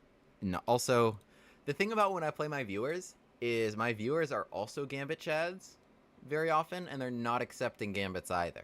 So we're both trying, like it makes for an interesting brand of chess where we're both being like, no, you take stuff, I want the initiative. I've had that a couple games now. What is my rating? Google me, bro. William Graif. Found me on Instagram. Oh, that's nice. Yeah, we're posting, follow me on Instagram, guys. We are posting shorts and other content there now. I was just a YouTuber before. Whoa. Okay, it's interesting. My instinct is that this should fail for some reason. But the point is takes their c5. My instinct is that this should fail for one reason or another. So, I have a couple ideas. Number one is bishop to d4, which I think is the most compelling. Number two is queen to h4, which I think is also a little bit compelling. Queen h4, they could probably survive with knight d3. It's not pretty, but queen takes e4, they have queen e2, right? So let's not lose g2. And if any bishop d4, they have knight c3. So bishop to d4, if I want to just win, that's probably the resource we're looking at. Then they should take f7 to get something. The thing about that is actually, you know what my best move is?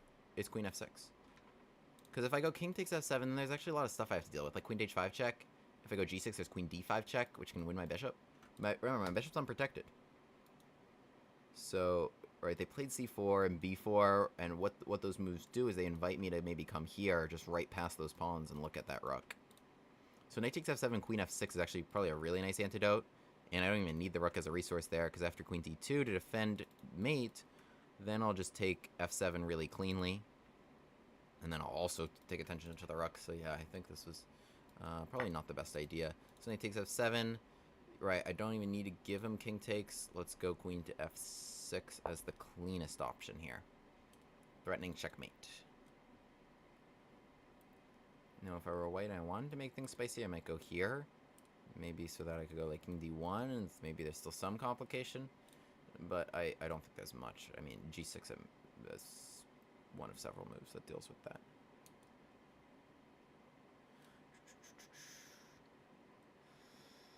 So if the Mindstein, Sabotage, Polyus, you guys challenge me on Leech Chess, and then comment your username and whether you follow me and subscribe on which platforms.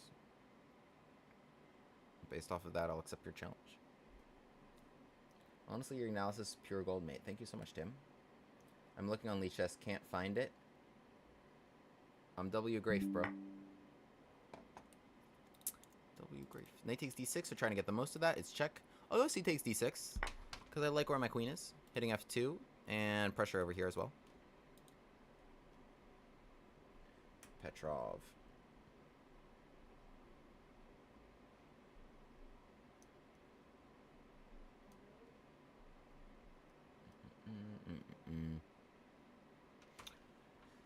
I haven't gotten... Have I put on my Gambit glasses yet today? Yes, I have, because they were on my right side before, now they're on my left. I just got a message. I just got a nice message. I'm not sure if this person wanted this message to be on stream, but it will be now. Hi, I love your content. You inspired a lot of the openings I play now, like the Von Popiel and the Von Hennig. Your content is super fun to learn from, and I often find myself trying Gambits you show. Hoping to play you if you have time. That's actually really nice.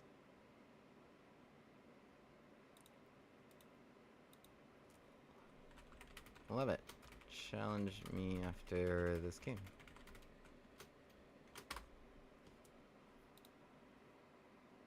That's so sweet. You got it, man. You got it. You're next. Yeah, this is a tough situation for white here. So queen to h5. Let's just deflect that queen. Yeah, you got that hanging and that hanging. Queen b5. So I could go here, and again, there's a double threat that's pretty brutal, so like it's not even like I need to do this with tempo. Because yeah, actually, I should be careful, because if I try to be really cute about this, then queen c8, it can kind of get a little annoying. So there's no reason I have to complicate it even one bit. And again, we're hitting f2 and a1 with extra knight.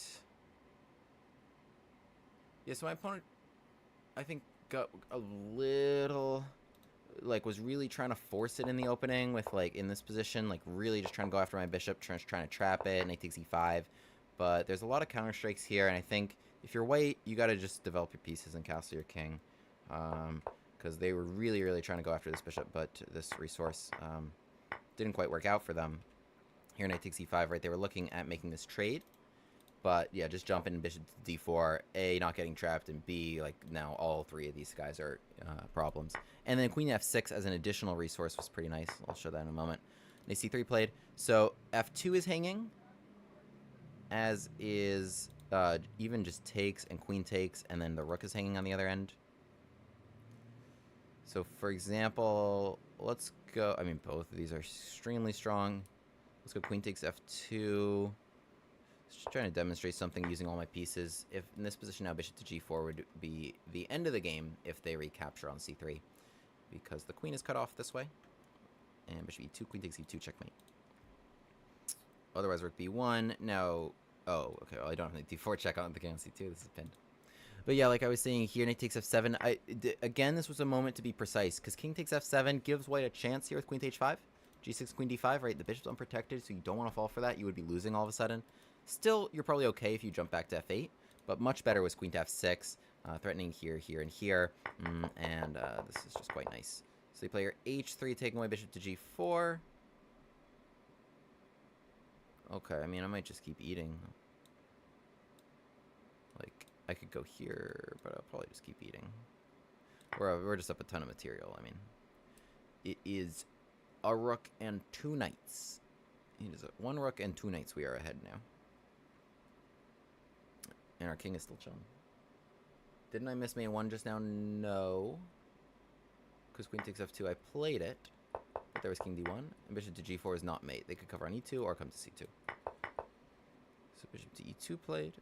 Okay, rook to f1 is mildly annoying.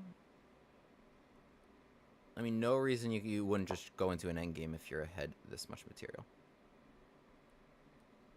Right, like the only thing you need to avoid if you're up this much material is avoid like rook f1 and like some coordination here. You know, it's your king safety. Just trade the queens if you're gonna win in the endgame.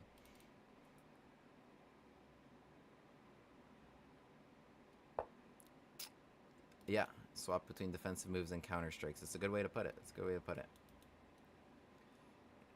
It's just as much about making sure they don't have anything as making sure I have stuff, you know? Both, like, that goes hand in hand. So again, let's just bring out our pieces. Do I care about 1 pawn right now? No. I want to go there. Well, I was going to go bishop e5, which was a nice move there. So, okay, like, there's no reason I can't take this and then just give a check here or something. Win another piece. Just make sure they don't have anything in the position. This is all covered. Is there a mate? Like, checkmates are fun. Yeah, we can do it. Actually, I can mate the king on a1. So no bishop to b2 because it takes. And king takes a1, knight c2. Okay, good game. Good game, Angus Pro. Good game, Angus Pro. Yeah, a little ambitious going after this piece at the beginning. But yeah, I mean, I had to find some important moves here with... yeah, knight takes e5 was a blunder. Better to just complete the development. And then once you get your king safe... and you've closed off potential resources onto you, then you can look at strikes. But yeah, it's important whenever you like start a fianchetto or move the b pawn at all. Like I mean, I talk about like f pawns and such, but b pawns. If you start a fianchetto, there's a huge weakness on that diagonal until you fill it. So you better make sure that you can fill that ASAP in general.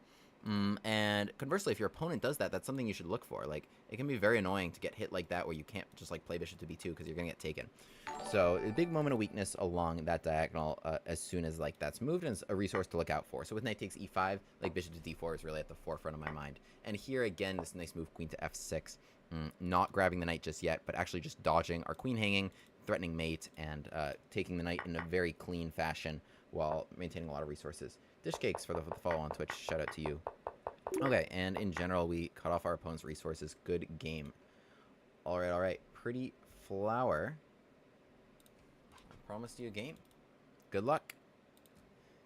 Good luck, Muse stream. This person... I love when I wrote that I inspired him. Thank you. Bye, Mr. Henderson. You missed bishop to d4, then you snowballed. Yeah. No, that was a tough one. But yeah, like I was saying, make sure, like, before you strike, you got to make sure that you got some things covered there. But I like the ambition of going for, like, an Evans Gambit-esque situation. So this is a 5+3 game. It's always interesting when it's question mark. 1787 question mark. Okay, so... Again, this is what happens when I am the Gambit Man, but my fans are also Gambit Chads. So they tried to play King's Gambit, I tried to play Counter Gambit, and they said, no, you. So, okay. One of us has got to take a pawn, unless I just, like, go here. So I'll take a pawn. What I'm looking for primarily in this line right here is I want a bishop there so badly. You have no idea. I want a bishop there, cutting you from castling. I need it.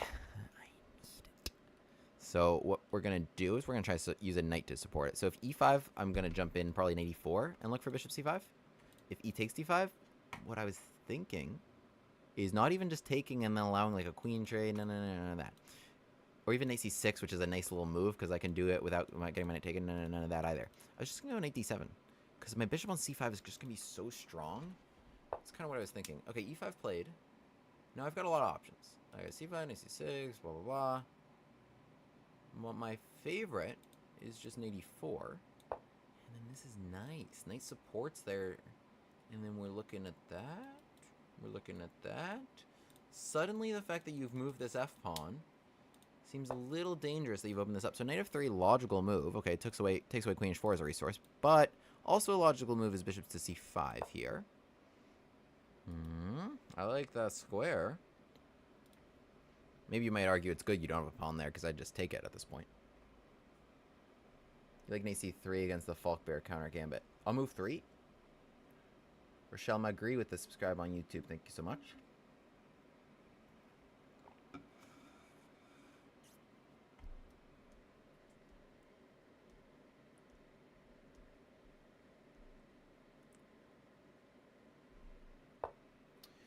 Queen to a4 is check, but let's deal with that. Well, okay. Here's the thing. Bishop to d7, unprotected pieces. Suddenly, that and that is unprotected. Bishop has moved to block b7, and the queen is now blocked. So queen b3, and, you know, I got to deal with that a little bit. f2 is nice, but it's not game-ending. Like, I can throw in a check and be like, okay, that's annoying for you. You're not going to castle, and maybe I have some other threats. But it's not like the game is over. Knight to f2, rook g1, and then I can move the knight somewhere and attack the rook. Again, game's not over. So, you know, we got to actually kind of think a little bit. Especially in a 5+3 game where we both have time and it's important to be accurate. So, queen b3. What are we going to do there? Probably check here. Probably king d1. And then what I'm going to do there is probably bishop coming back to b6, let's say, to put knight f2 as a resource. Then they're going to probably play bishop e3 with the queen's defense. And in none of that was the bishop on d7 useful. And in fact, the queen on b3 was useful. So, based on that, it kind of... Well, c6, do you have knight d4? No. Well, what they're going to do on c6 is probably knight c3. And trade off for me, which I also don't like. Okay. I should go for this. So queen b... No, they did that. Okay. Yeah, because I wanted bishop f2, but now king f1 is probably a better move. Again, you're never going to castle, though. I mean, which kind of sucks for you. Yeah, now I could just play something like c6, be on my merry way, make sure go check and castle. That's actually, I mean, it's a very effective way to play. Actually, that's probably how I'm going to play. Take c6. Baby, you're like lightning in a bottle. Okay. I'm going to castle, because I can and you can't. My bishop is here forever. 5 ever. It is there. That's the beauty of this bishop against the King's Gambit, in the King's Gambit. That's why I like this line very much. If I want to create my own study, which I love already, what do you recommend? Stockfish lines or use Lichess database? Great question. Both. Both. That's the point. Or else we would just call it the most common moves. Or just the stockfish moves. But both of those are very important things, right? What are people actually going to play? And what should you play, maybe? And combining those things to make your own repertoire.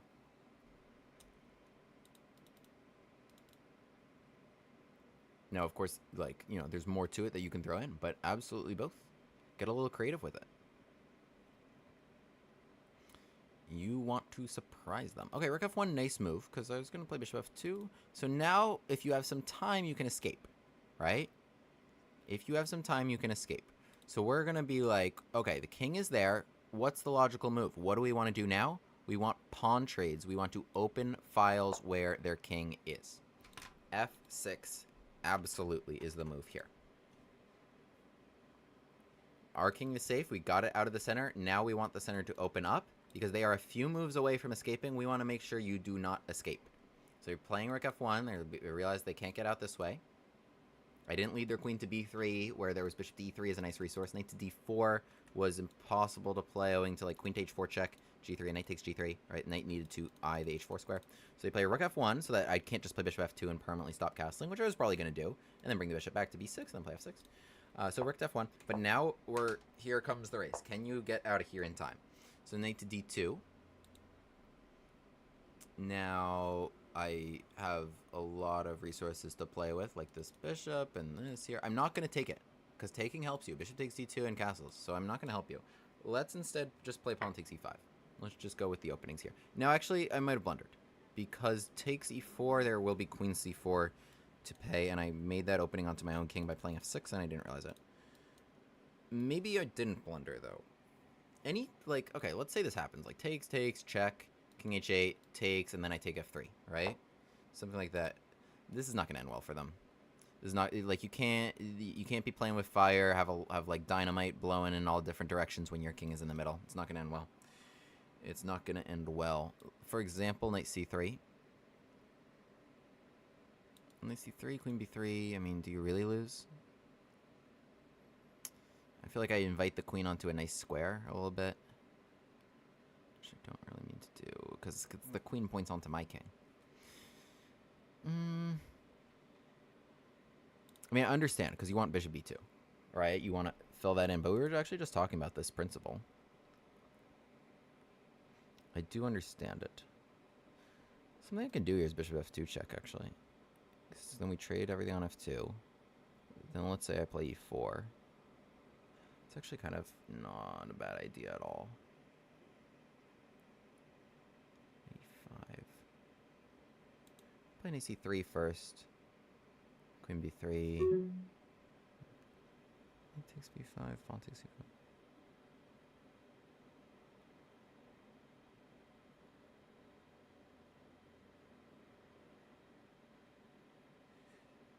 Alright. Interesting line. Let's go for this. Check here. b4 is a better move than I gave it credit for initially. But I think I had a few good options. Not that I saw one. Okay, the king can't move because knight c3. So immediately it helped me calculate because I could immediately rule those things out. And now what I want to hear is e4. And remember I was talking about taking advantage of the fact that there is an opening here, not allowing bishop to b2 to be played? That's what I'm talking about right now. So after e4, right, I didn't bring the queen to b3 where there's any hits here that would be annoying. And he takes d7, just knight takes d7 I feel like helps me. Now the knight's moving, and queen's coming to f6, hitting the rook here. You don't, like, I didn't, like, the pieces I kept in awkward spots. That was kind of my point. I kept their pieces in awkward spots. Knight d4, I have queen f6, hits the queen, and I want to take, like, things along this diagonal, and I want to take f4 and just crush them here. Like, imagine, like, knight d4, queen f6, c3, queen takes f4, king g1, queen f2, king here, and, like, some back rank checkmate. That's kind of what we're talking about here. Knight e5, I think, is the best resource. But I've got some good moves there. Okay, you take this. Do I take this one? I'm probably just going to stick with... Yeah, I'm going to stick with this. Because takes there was bishop e6, right? It's 5 plus 3, so I got 3-second increment. So again, I don't want to lead the queen to b3. But I also want my queen to be free without the knight hanging. And the best resource for that was knight b6. Tempo on the queen, and it does lead the queen to b3. So we're down very little. 3, 6, 7. We have a rook and a pawn for 2 pieces, and we're also grabbing the f4 pawn. So this was nice. We didn't risk too much. Question was just, did I have even better? Okay, that's not a square. Well, I have takes, but takes d7, but that's going to end badly for them. And I take f4. Yep. I also had knight b6 there, but then... Yeah, I did just have knight b6 there. Because takes... Okay, GG. But yeah, okay, interesting game. Let's have a look. Let's have a little look-see. Sometimes on Lead Chess, the analysis just doesn't go. What do we got? analysis, please. Ah, it did go. Okay. E4, E5, F4 is an interesting line. I talk about this a lot, just in terms of what I recommend against the King's Gambit. Really against all F4 strikes and King's Pawn structures. Like, against Vienna's, anything where you don't see that knight come in F3 and they might play F4, right? Because that pawn's not blocked. Put the bishop here. Then, once you have the bishop on the other side of this door, keep it there, and don't take this pawn. Do not take the pawn. That's what they want you to do. That is the main point of that. Because then they go here, they take the whole center, they're going to recapture that pawn. Yes, they want these crazy lines. They want that. Don't give them that. Just play d6, hold the line, like Toto would say. Hold the line, just recapture. Don't capture, just recapture. And then what you got here by holding this and then keeping the pressure on d4 is the bishop. And then, like, let's say they go here or something. Play 6, so there's no knight a4. You have that storage square on a7. Keep this diagonal. Keep it unblocked by lots of control over this one square. The bishop just stops them from castling. And then what are you doing with the pawn here? It's just a pawn that's not on f2 because you control g1. And now with them in the center, there's lots of things you can do against that. So that's also a totally viable way to play against just the King's Gambit in general. Even right away, right off the bat, there is one more resource they have. If not a Vienna player, they could try to play c3 and d4 at some moment, so as to not be blocked forever. But even then, like, okay, there's some theory here. You can just do that, though, and d6 next turn. They can't take it here. Check, and they will lose material. They need the knight guarding e4. But otherwise, yeah, just bishop c5 and d6. Get the bishop on the other side of this pawn on d6, and just don't take the pawn. And that goes with white, too. You know, if you play something like this, and your opponent's playing f5, just like boom and boom, just keep them in the middle. Just keep them in the middle. The pawn here is really not so well placed if it's just going to keep you from castling and doesn't do much. Of course, there's better ways to play the Vienna, but in general, as a formula, it works really well. So, f4, I play your d5 because there's this spicy line that I'm looking for if the Falk Bear is accepted. e4 is the main line, but I like this move c6, the Nimzovich Marshall counter gambit, and so we're giving more, and just bishop c5, and then the bishop here just does so well. And this is not just keeping them in the center, but also like serious ideas to get them on f2 in a lot of cases. And you can even Danishize this line to have just a ton of fun. My opponent plays the spicy move d4. And I'm like, okay, well, I want the bishop here. I see that pawn move. I want the bishop on c5. I don't want to get in the way, so I'm taking that pawn. And that's exactly what happens after queen takes d4. I'm like, I want the bishop here. I really had a one-track mind here. And so that's why I played this nice move, knight to f6. And after e5, jumping in knight d4. In fact, on e takes d5, I was going to try to support this anyway.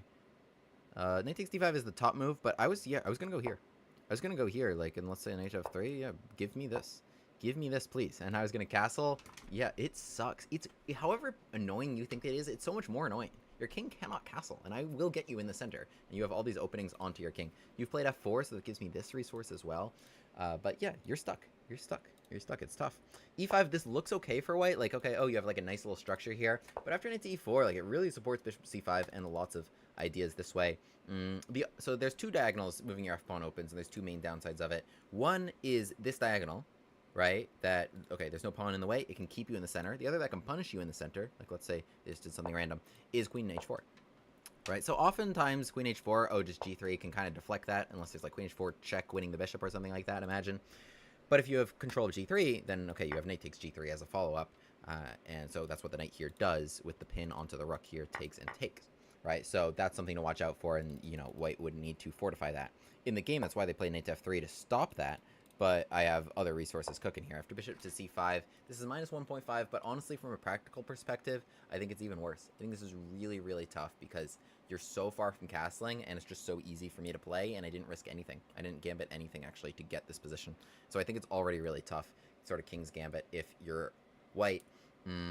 Just don't take the pawn.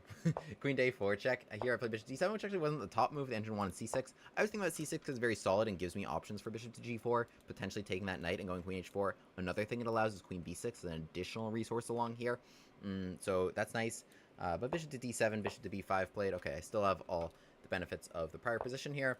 Castles, rook to f1. I understand rook to f1 because you still have designs of, all right, they want to play knight d2, they want bishop captures, they want to be able to get their king out of the middle, in which case they'd be totally fine, even have a nice pawn structure. Alas, their king is in the middle, and you're 3 moves from accomplishing that. So here I strike with f6. Which, okay, that wasn't the best move, but I have no regrets about f6 unless there's some concrete reason here. Okay, so knight d2, and I take it. So what's happening here? You take e4, I take. What's the best move here? Knight takes e5.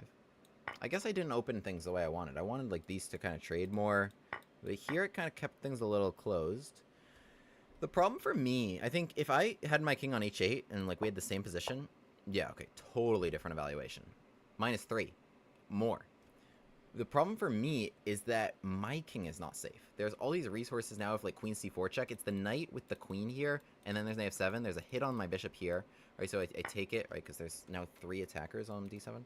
So I need to take it, queen takes b5. My bishop's hit. There's another resource that's annoying, which is check, and the knight coming to f7. And bishop to d2 castles is not so far away.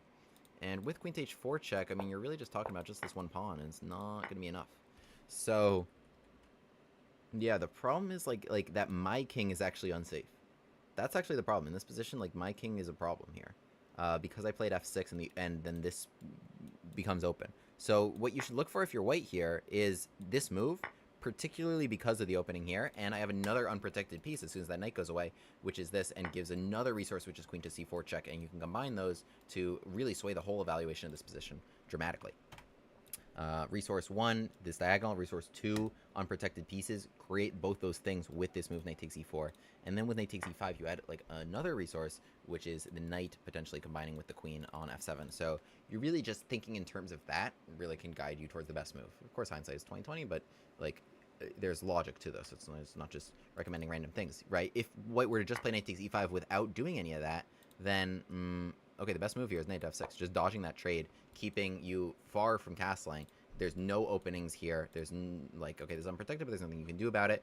You could try playing knight to f3 to get out of here, but okay, there's some annoyances I can cause you. Queen e8, attacking the bishop. Takes now helps me. Lots of pressure here. Let's say bishop to d2. Oh, you're losing material right away. Queen.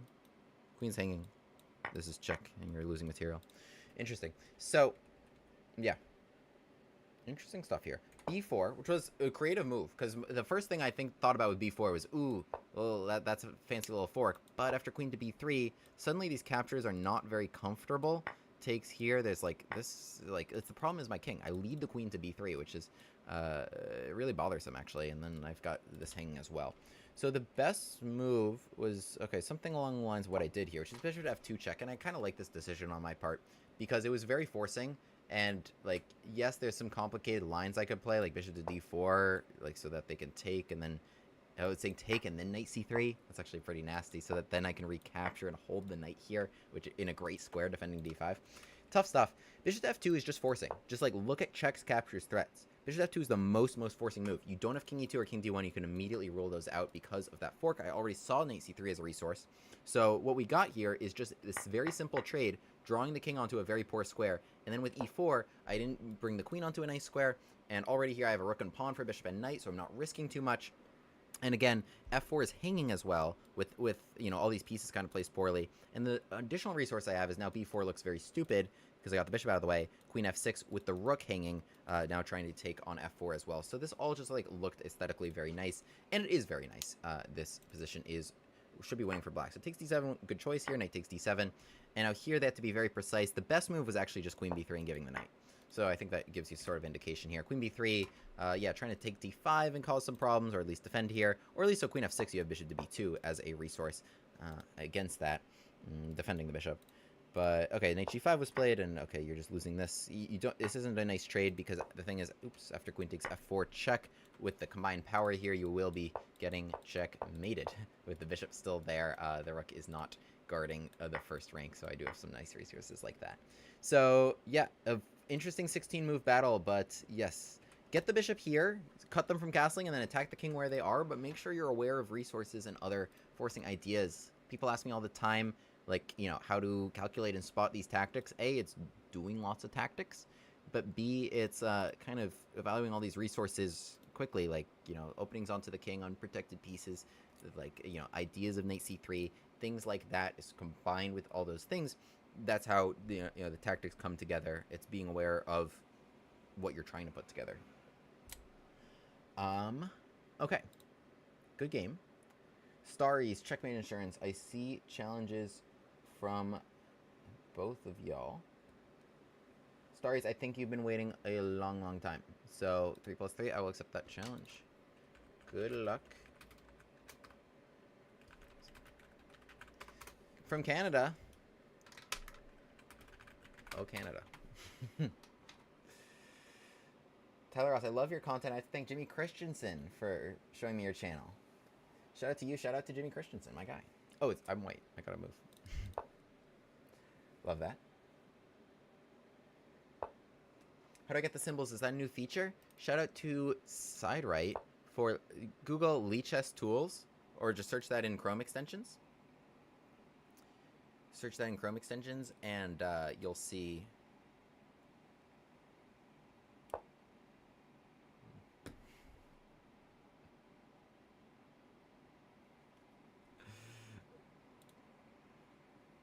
You'll see how to get that. You're asking about the Lichess analysis tools developed by a viewer of mine. SideRight. Bush gas.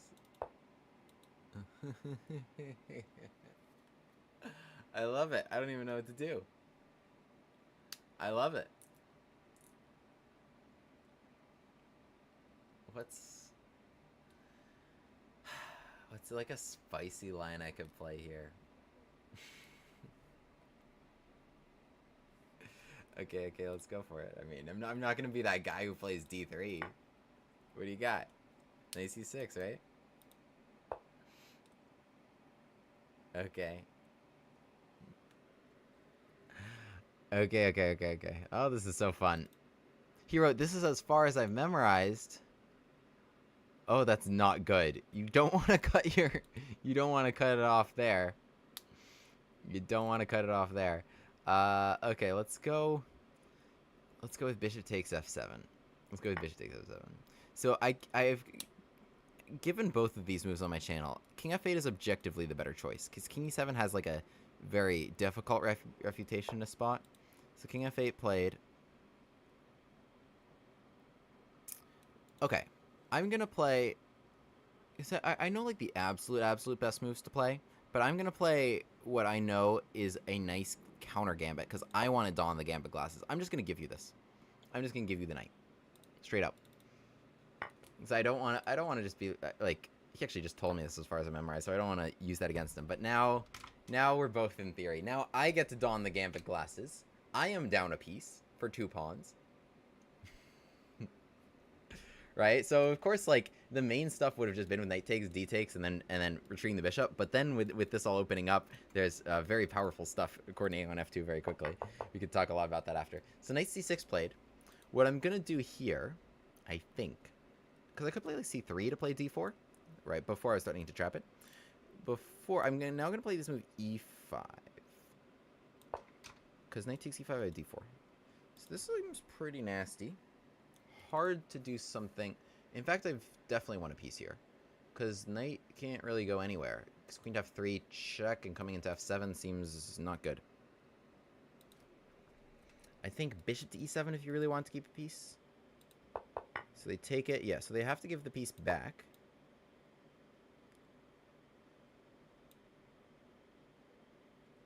Could I have kept up the gambit ways? c3, d6, d4, bishop here. I think there, black's actually starting to consolidate a little bit. This is fun. I've gambited against my bush gas gambit. Okay, what's the count? We're even. We're even, but my king feels a little safer.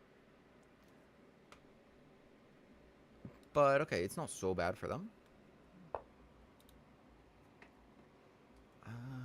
I'm not sure where to put my bishop right now. Let's just play knight c3 while I think about it. I know my knight's going there. I'm not sure where my bishop is going. I'm not sure it was so urgent to make that decision. This is very interesting. This is actually really cool. I faced my own baby, my bush gas gambit.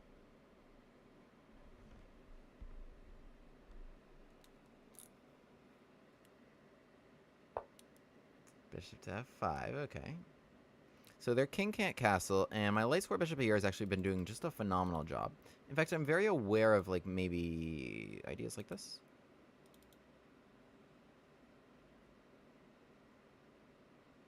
So let's go to g5.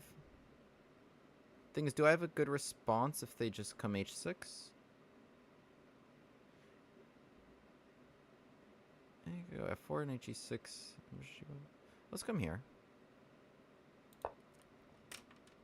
I think if you're black, like a dangerous idea could have been swing the queen here. And then you're looking at like ideas like this and this. Queen e8, just using the fact, I don't know, just using the fact that there's no one there. It's worth a shot. I would have tried my own ideas, kind of, in that time. But, okay, here I want to follow with knight d5, so this is very logical. I can't take a knight d5, because knight f3 check wins my queen in that position. Queen takes d4. So I didn't really see that. If I back up bishop h4, g5, bishop g3, did I just help them? Maybe I did. Queen f4... It's possible...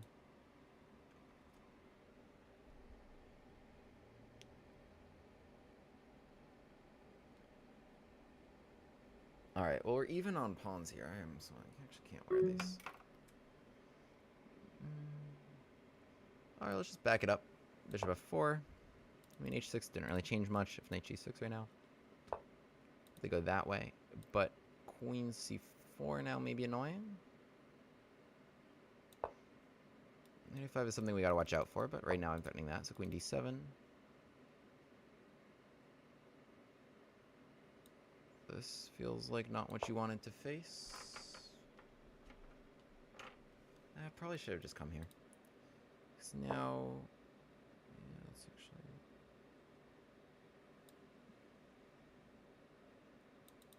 Here I can take it, I think. A6, bishop takes, and that's hanging. Okay, got 3-second increment, but we let our time dwindle again.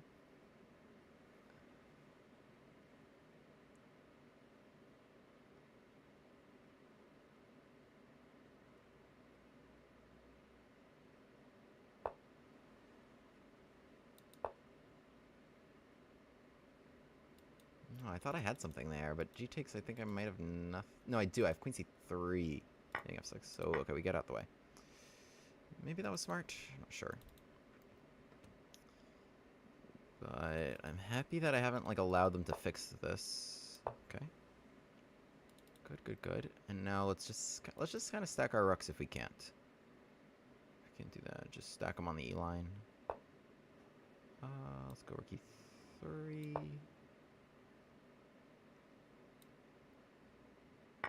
E6 is fine. Pressure. Oh, I just have bishop takes. I think they missed this. This is just losing. They have to give the queen. There's no squares. I think their position was very bad anyway. Good game. Good game. They played a bush gas against me. They played a bush gas against me, my own viewer. I love it. I love it. So, okay, wait, let's have a look. Let's have a look-see. This game is already analyzed. Hofsna with the follow. Appreciate it. E4, E5.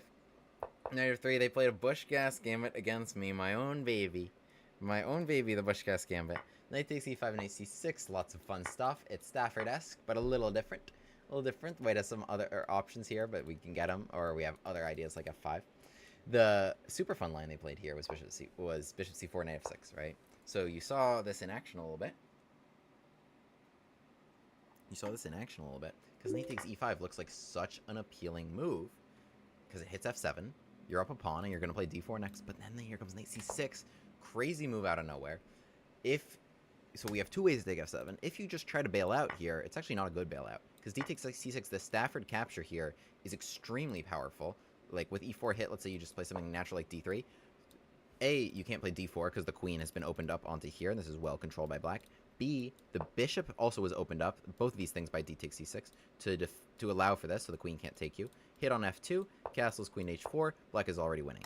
h2 and f2 are both hit here too many times. So, you can't blunder like that. So then there's a couple of ways to take f7, right? So there's knight takes f7, bishop takes f2 check. This is all covered on my channel in the original video here, where, okay, knight takes e4 check, queen can come to h4. You know, king g1 is actually the only move that doesn't lose. Everything else loses. Really, really, really fun lines here. King to f1 also covered on my channel. It's Traxler-esque, but a little bit different. And that's also touched on, because the knight came from e5, took this pawn. And why is this file open? You will see. But Bishop takes f7 I played in the game. King to f8. And here, it's also, so people play bishop takes and they play knight takes. Here, white's up 2 pawns. This is hit, though, right? If I play knight takes c6, which is really the most natural, like any other knight move, this is losing, and the knight is under attack, d takes c6 comes, and now with the bishop under attack, right, d takes c6, you can't give him that capture, or you gotta be very, very careful if you do at least, because now a bishop move, right, now there's something, there's a few winning lines here, but the most concrete is bishop to g4, and with such poor development, right, like you don't even have a knight here to cover, you don't have a queen to move, such poor development, the queen actually has no squares, so f3 comes and knight takes e4, this is actually completely winning. Can't take here because of the queen, and you can't take here because of the king. Check, come in f2, and then otherwise there's this fun line that will actually end the game. Don't lose the queen after king f1 to block the rook, and then otherwise, okay, I've gotten this checkmate actually a number of times as well.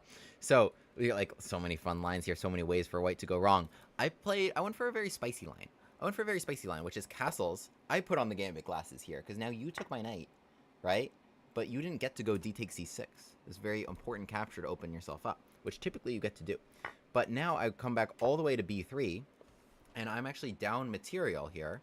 I'm down a piece for 2 pawns, but your king is actually unsafe. I castled. I didn't help develop your pieces, right? It's very, very, very, very rare. I mean, we can even look in this position. I mean, how many people have played this move, castle? Oh my god.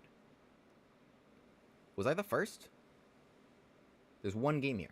I see literally 1 game with the move castles in 566 games. So actually, a lot more people are playing the Bush Gas Gambit ever since that video, which I love to see. You got to get on that train before it's been Staffordized and everyone knows it. We're still very far from that point. Bishop to b3. Okay, we want to play d4 and trap this. Knight to c6 played, and now e5. E5. So I mean, we're striking here. What do I recommend against this? I think an interesting move here. Yeah, an interesting move here is using the whole point of king f8 instead of king e7 is that you have this. So now we're really attacking this knight for real. We're starting to play queen takes e5 where we're not getting forward. And so here you see the only good option for white is now taking it. And so you're not allowing them the opportunity to actually sacrifice a piece. And after queen takes e4, okay, they don't have d4. They should play something on c3. The queen comes to h4. And it feels like black still has actually some nice resources to look for attacking on h2 and f2. I mean, don't pay too much attention to the evaluation because your opponent will mess up. Just crazy stuff going on in this line. I mean, it matters a little bit, but not too much. Knight takes e5, bishop to b3. Okay, we're trying to fork them. Knight to c6. I mean, you can't blame him for that, but e5 is actually a really nice move. And yeah, like I was saying, any knight move, and there's queen to f3 check coming into f7. So that's tough. So black takes on e5, but now after d4, takes. I am actually down no material, but just really actually a nice position, and black's position is kind of tough here with the king on f8. They need to be able to like move their king and then try to arrange a castle. Like their king and rook need to trade places. You know, if only there were a special move in chess that would do that. But they need something like here, and here. It's hard to do, especially around this bishop. And so that's sort of what happens here. So they play your d6, bishop I just developed, bishop to f5 they tried to develop, bishop to g5, h6.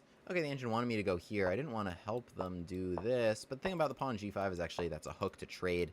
And that's actually really brutal with the rook joining the attack like that. So g5 wasn't really... Because king g7, I thought they could help them do that. But okay, just play bishop f4, pressure here. Knight c6, queen c4, queen d7, bishop a4. Didn't love that. I wanted to not allow knight a5 in the trade, but apparently it's not a big deal. Here, and just knight a5 allow the trade, it's fine. Okay, bishop a4, a6, or d1. Right, there's no b5 as a resource, because takes, and I will win the piece back, and then I just am up those 2 pawns now. In the game, so I play your knight d5. Yeah, taking it, I think, exacerbated their problems. They could play this line with b5, but then I was going to take it. Takes and queen c3, trying to take here. There's some interesting line here they have to equalize. Okay, in the game, queen takes, and you can see kind of the same sort of problem, like a little bit up and down, but same sort of problem for black, that they're far from castling and a little bit tied down. Yeah, they had to kind of go for this concrete line. Like, if you don't like the position, you should try to go for a concrete line that will change the position dramatically. But yeah, I mean, it was already really tough for them. I mean, I think my opponent played quite well here. After t3, it takes b3. Okay, and they just had this big one-move blunder here. c6, bishop takes c6. The pawn no longer defends. No square for the king. You have to give the queen, so my opponent resigned. But yeah, this position's already bad. A takes b3 opens that. That's another thing you got to defend, and then once you do deal with it awkwardly, then my rook's just going to go somewhere else and continue to cause problems. For example, rook e8. trading the 2 rooks for the queen, and then also grabbing the bishop as one of many resources, or rook e7 as well. Yeah, the king and the rook need to be on opposite sides. So tough game. I found kind of interesting counter gambit against the Bushcast gambit. I think the best way if you ever face this, if you do ever face this, is play queen to e7. At this point, white is forced to give you knight takes e6, and then, you know, you get your gambity ways. You hear you're down just the 1 pawn. Yes, good game, good game, good game. All right, all right, all right. Who... My name is wgraif. Who is subscribed to me on YouTube and Twitch, and what is your username? Challenge me whatever time control you wish. I'm wgraif on chess. Miss b5 on move 17. Comment your username on chess. Here.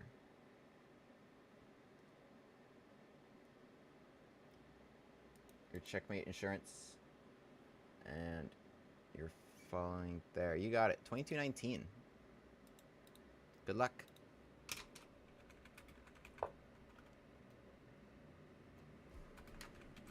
Good luck, Muse stream. Polls don't stream snipe me. 2219. Hopefully, who immediately accepts the Bushcast gambit. Love that. I hope there's some preparation here. Knight to f3 is an interesting line. I was just talking about d takes c6 as a powerful recapture in the Bushcast, or in Staffords and such. So you can spend a tempo to dodge it.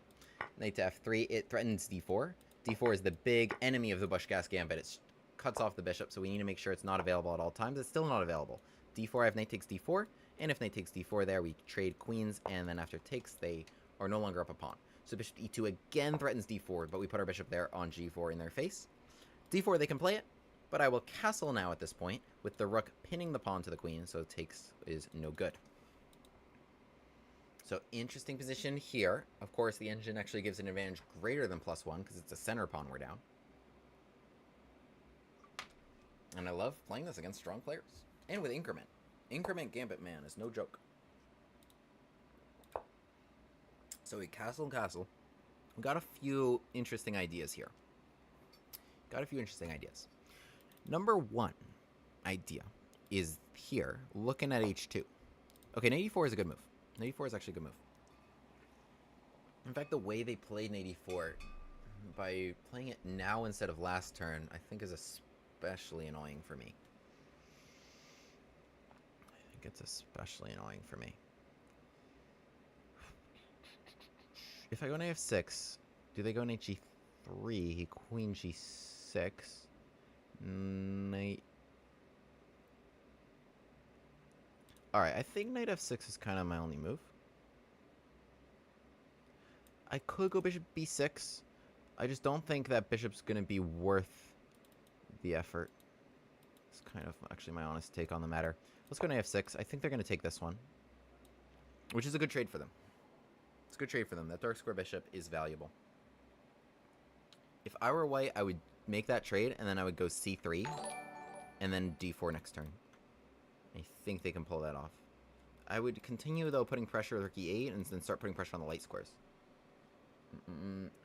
Andrew Nesh with the subscription on YouTube. Thank you so much. You down for a game? I am. That's what the stream's all about. Hello, hello. Make sure you are... Comment your Lichess username and which platforms, Twitch, YouTube, you are subscribed on. And if you are a Twitch subscriber or a YouTube super, you've cheered or something, you get absolute priority in the queue. Okay, h3 now is... This is compelling. It takes and knight takes g4. I mean, I really want to see if I can get away with that. Because the move I want to play after that is like knight d4. I could like fishing pole this. That's also an option. It's kind of interesting. Takes knight takes g4. I don't want to just like waste time thinking about it if it's good. Because g3, queen h3. Rook e1, knight d4.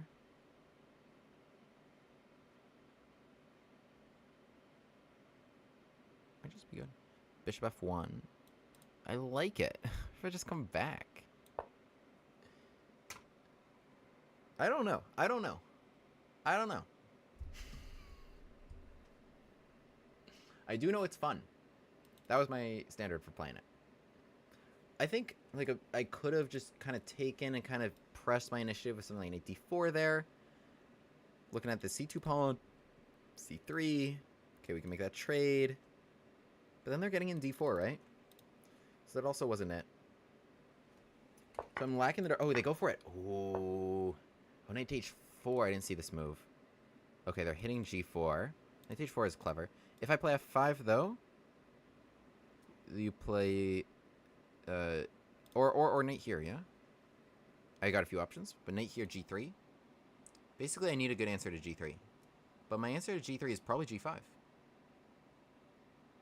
So I have f5, I have rook d4, and I have knight e5. So, okay, interesting.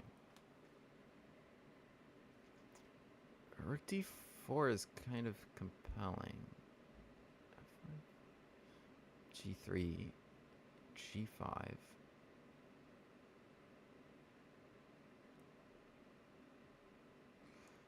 It's hard for me to say for sure which is the best.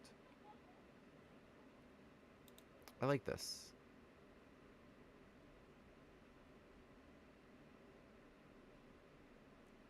No, I like this. I like a couple of them. Okay, so takes is not on the table because the knight, I think it's trapped after g3. Is leaning because I have g5, knight g2, and then the knight comes to f3 is kind of what I was thinking about. I'm spending too much time. Okay, here g5 I think was effective for the reasons I said. Do you want... If knight f3, then just knight d4. So I think you should take it. Knight takes f5, obviously that's checkmate. So I think you should take it, but now my knight comes there. That's what I wanted. Knight comes... Makes a beeline there.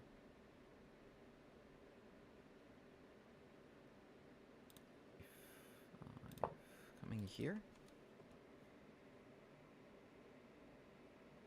Oh, king g2. Yeah, queen h3, right? And you lose. So f4 is needed, but that's also losing because of either pawn takes or knight f3 check, which is better. Both are winning.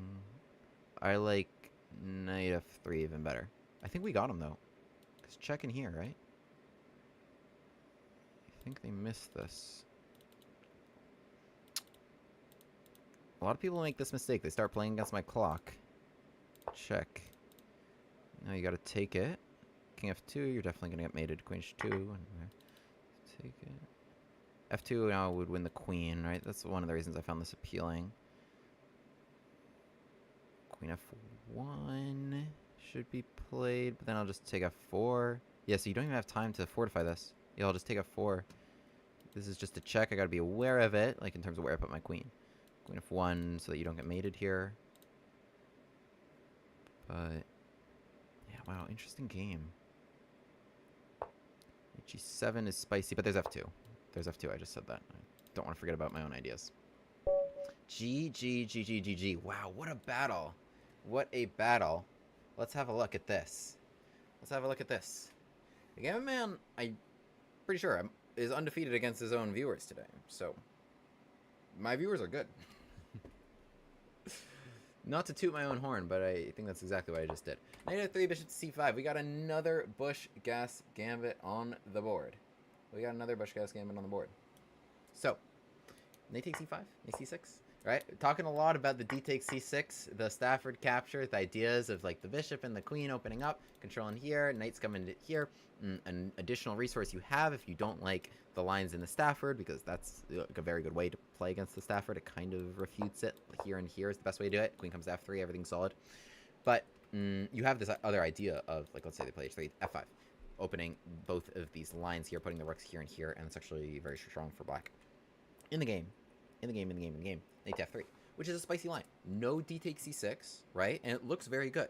It looks very good. It's a high-level move. I've faced this a number of times, actually.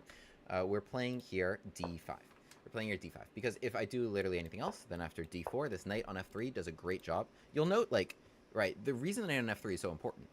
The reason knight on f3 is so important is because if you make this capture, Then d takes c6 happens, right? Okay, so let's say you know they keep going like here, right? In this line, what white's problem is like the bishop's defending here. They don't have d4 because this is controlled twice, and because they don't have a knight here, right? Also, they don't have a knight here to stop the queen coming to h4. Also, they don't have a knight here to guard h2. So all these things is what contributes to why they lose the game.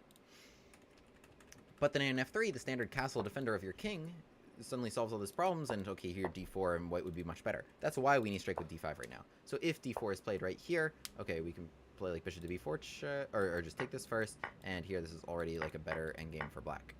So they don't want king takes d1, awkward recapture, and they have no development. So in the game here, e takes d5, right? I've faced this a million times before. Queen takes d5. Now the queen, the pawn was in the way. We traded off the pawn, not d takes e6, but on d5, and we have 3 defenders on d4, so there's no d4 in this position, right? Which is the antithesis to this bishop's striking down this way. Most people play knight c3. It looks like a very super duper natural move, right? How could that be wrong? Queen comes to h5, which stops d4 in a very secret way. d4, like I was mentioning during the game, I have knight takes d4, and white here would no longer be up a pawn or have any advantage at all. So, for that reason, my opponent sees that, and whoops, ignore that. Plays bishop to e2. Right, bishop to e2, diffusing this, putting some pressure on my queen. Now d4 is really on the table again. I can't take this anymore, of course, because there's a bishop in my way. So now there's a bishop in your way. And if you play d4 now, then castles actually looks really, really nice. Lots and lots of pressure here. And I'll talk about maybe some other stuff that's more common in this line after the game. In the game, my opponent just castles short, and I castle long. And here, so d4, you don't really want to play with the rook right onto your queen like that. d3, if played. So, like, the main idea at a high level that I'm looking at, right, because it's hard to kind of find a great idea for white, but they actually found a good idea, which is knight d4 in the game. At a high level, what I'm looking for here is bishop to d6. And my target is on h2. You might have seen, like, I kind of repeat a lot of the same ideas. I love my queen here and the bishop there against this knight, and then targeting that knight. It comes up in a few lines, most notably for white in, like, the Alapin and Von Papil and Von Hennig gambits with the queen e1, queen h4, bishop here, pressuring h7, pressuring here. I'll link those videos below as well. But I'm looking at h2 right now. I'm looking at h2. I want to just eliminate that knight and checkmate you there. And if h3, I want this sacrifice. Now, sometimes it works, sometimes it doesn't. But queen takes h3, if you can get this in, this is extremely effective. The knight is completely frozen because I will checkmate you on h2. And then otherwise, okay, my next move is probably just knight d4. Again, the knight's frozen, so I want to take it and get you at h2. Or get our rook across one way or another. Right, so here, okay, this position, oh, they have knight e4, eliminating the bishop.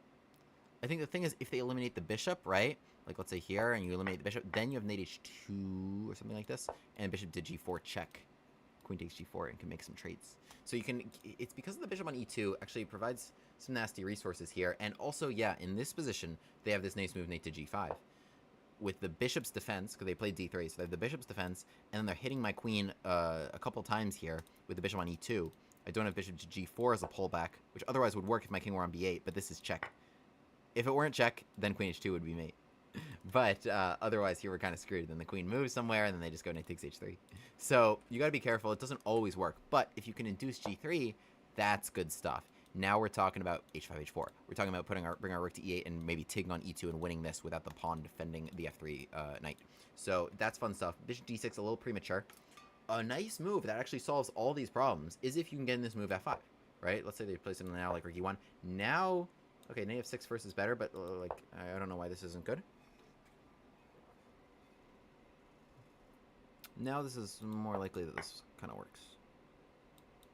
Rook e1 was actually a very useful move because of bishop f1 here.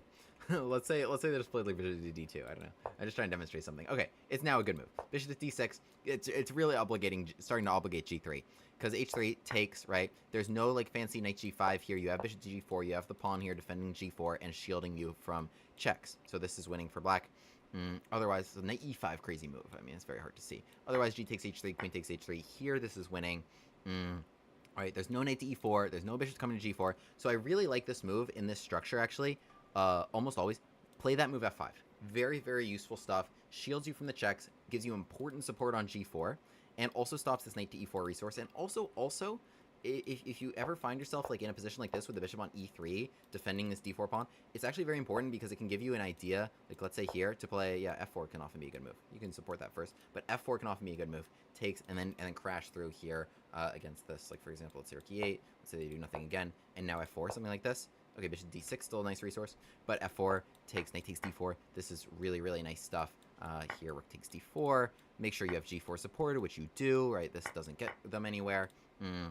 And here, like, everything's kind of actually hanging for white, as this is dead. Queen c1.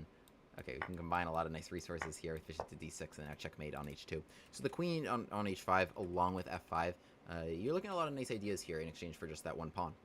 In the game, my opponent plays knight to e4, targeting kind of the source of a lot of these problems, which is this bishop. Right, so I didn't get an f5 in time. They play knight to e4 at an opportune moment. They're looking at the dark square bishop, which can be captured here or here. I could spend a move to save it, but then the bishop on b6 can't reroute itself to this important diagonal. I'm not really hitting f2 anymore. They castled, they got the rook there. When they castle, right, I'm hitting wherever the rook isn't. The bishop on c5 in the Bushgas Gambit, it's hitting f2, right? Not h2, because that's where the rook is.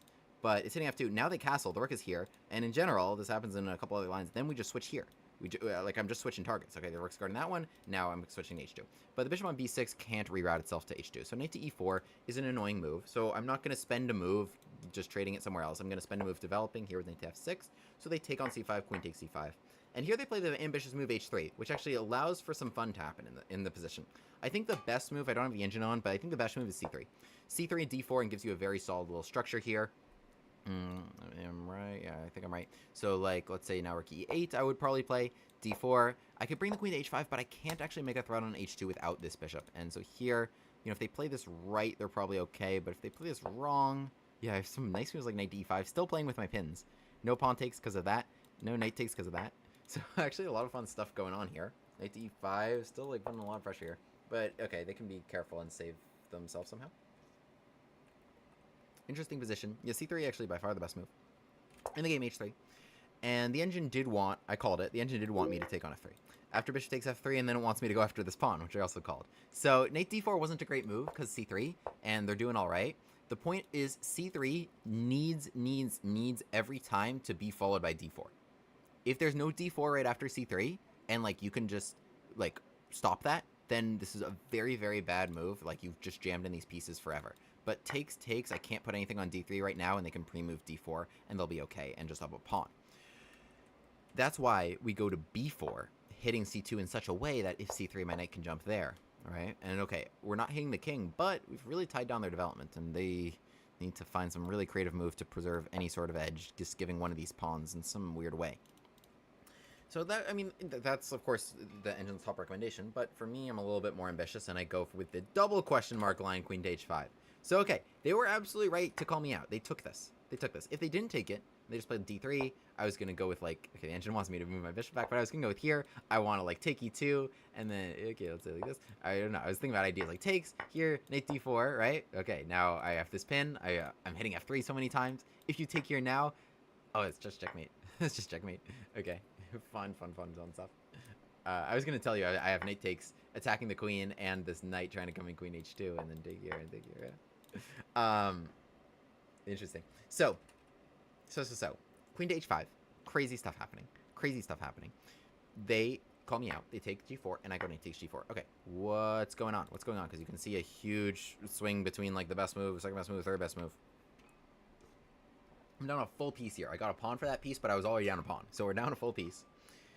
I need this knight to move. Above all else, I need that knight to move. There's no pawn in my way. I'm just trying to get there. So my next move is going to be knight d4, right? It's going to be knight d4. They need to arrange some sort of defense. Now, my opponent goes for this move knight to h4, which isn't the best move, and I missed it. I was looking at, like, g3, right? So now that kind of sets up knight to h4, and what I was going to do was queen h3. This is what I was kind of looking at during the game. So again, knight is still frozen, so I just kind of slide past that square. And if you arrange rook e1, bishop to f1, right, I was going to go knight d4 here, right? This is still checkmate. I still checkmate you there. So, and if bishop to f1, I can still checkmate you here in the nick of time. So that I thought was okay. The best move, but now I'm realizing d3, you can just defend this a different way. Now you just defended h2 that way, so even though I get rid of the knight, and so here I might just completely lose.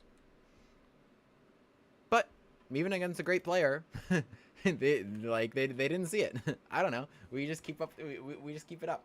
We just keep it up. d3, and that's the thing, where they miss one thing and they lose. I was gonna so maybe okay. If to d3, let's say I see that the bishop f4, can I stop that? I'd probably give it a shot.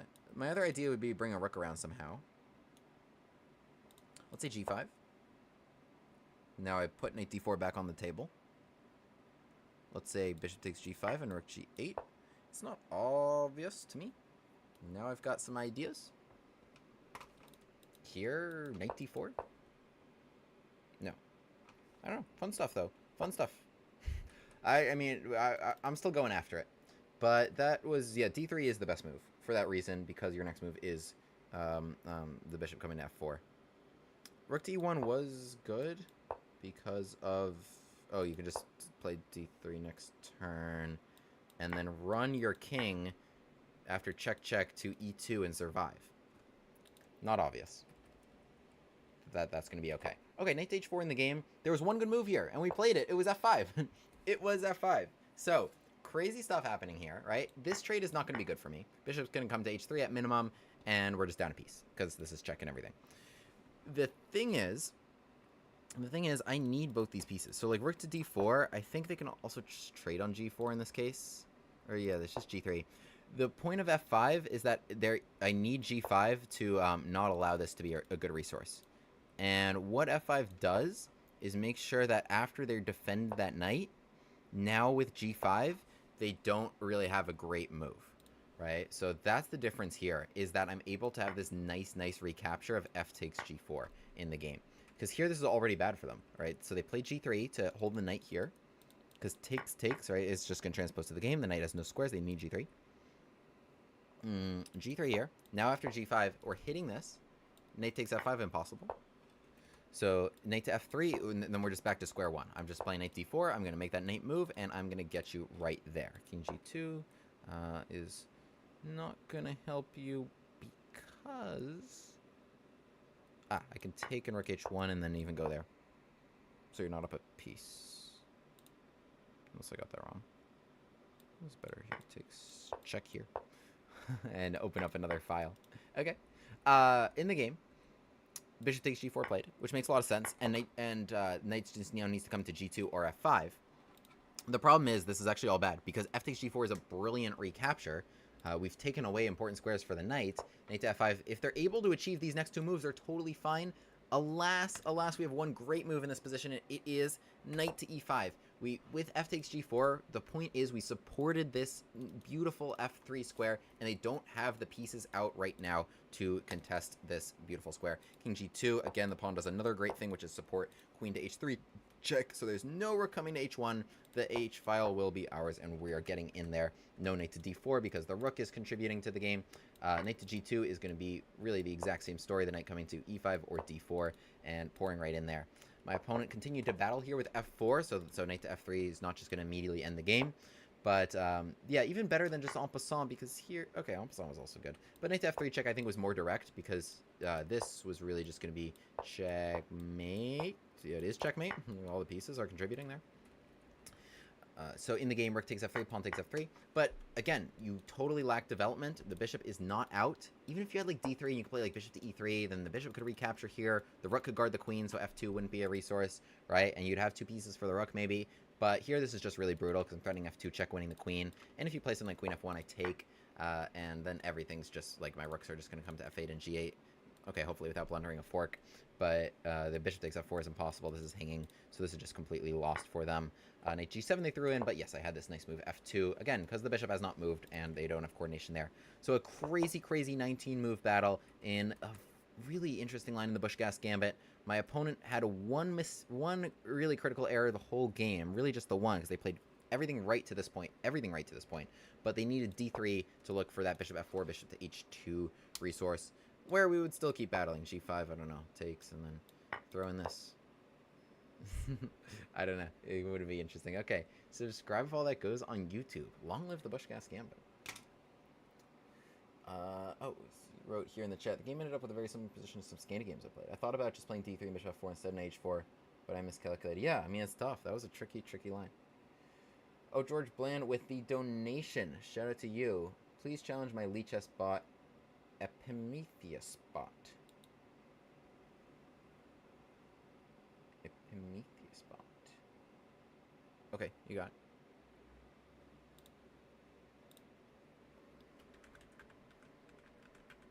What is that?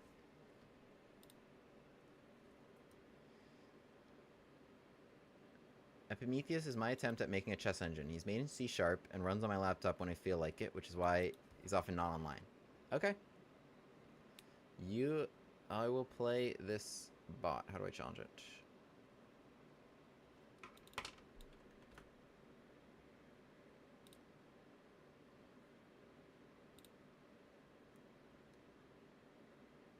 Wait.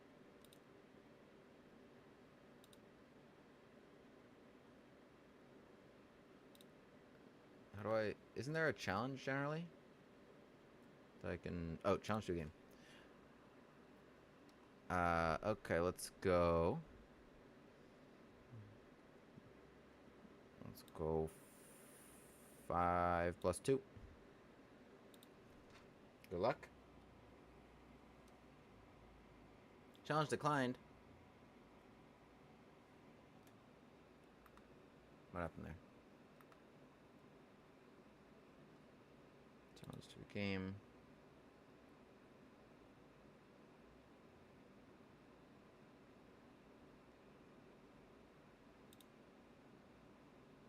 No.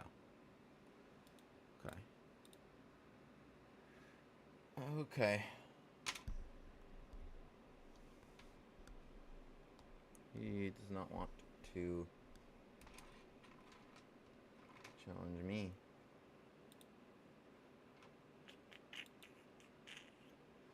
Alright, no worries. I think... So our challenge stream is empty. Challenge stream is empty. I might just sign off for the night, as I am tired now. But thank you guys all for a great stream. Make sure to join here. Join here. I'll do more viewer streams and more specialty streams, like Title Tuesday and all these things coming up, where we play our Gambit Chad repertoire against everybody.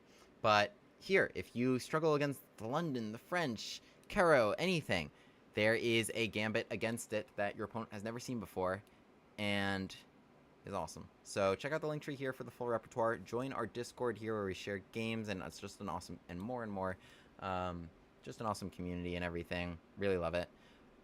Check it out, Linktree. It's right there. And subscribe on YouTube. I really appreciate y'all. I hope this was a fun stream. Thanks, guys. Oh, yeah, and there will be a lot of content from the stream. There will be a lot of content coming on YouTube. Stay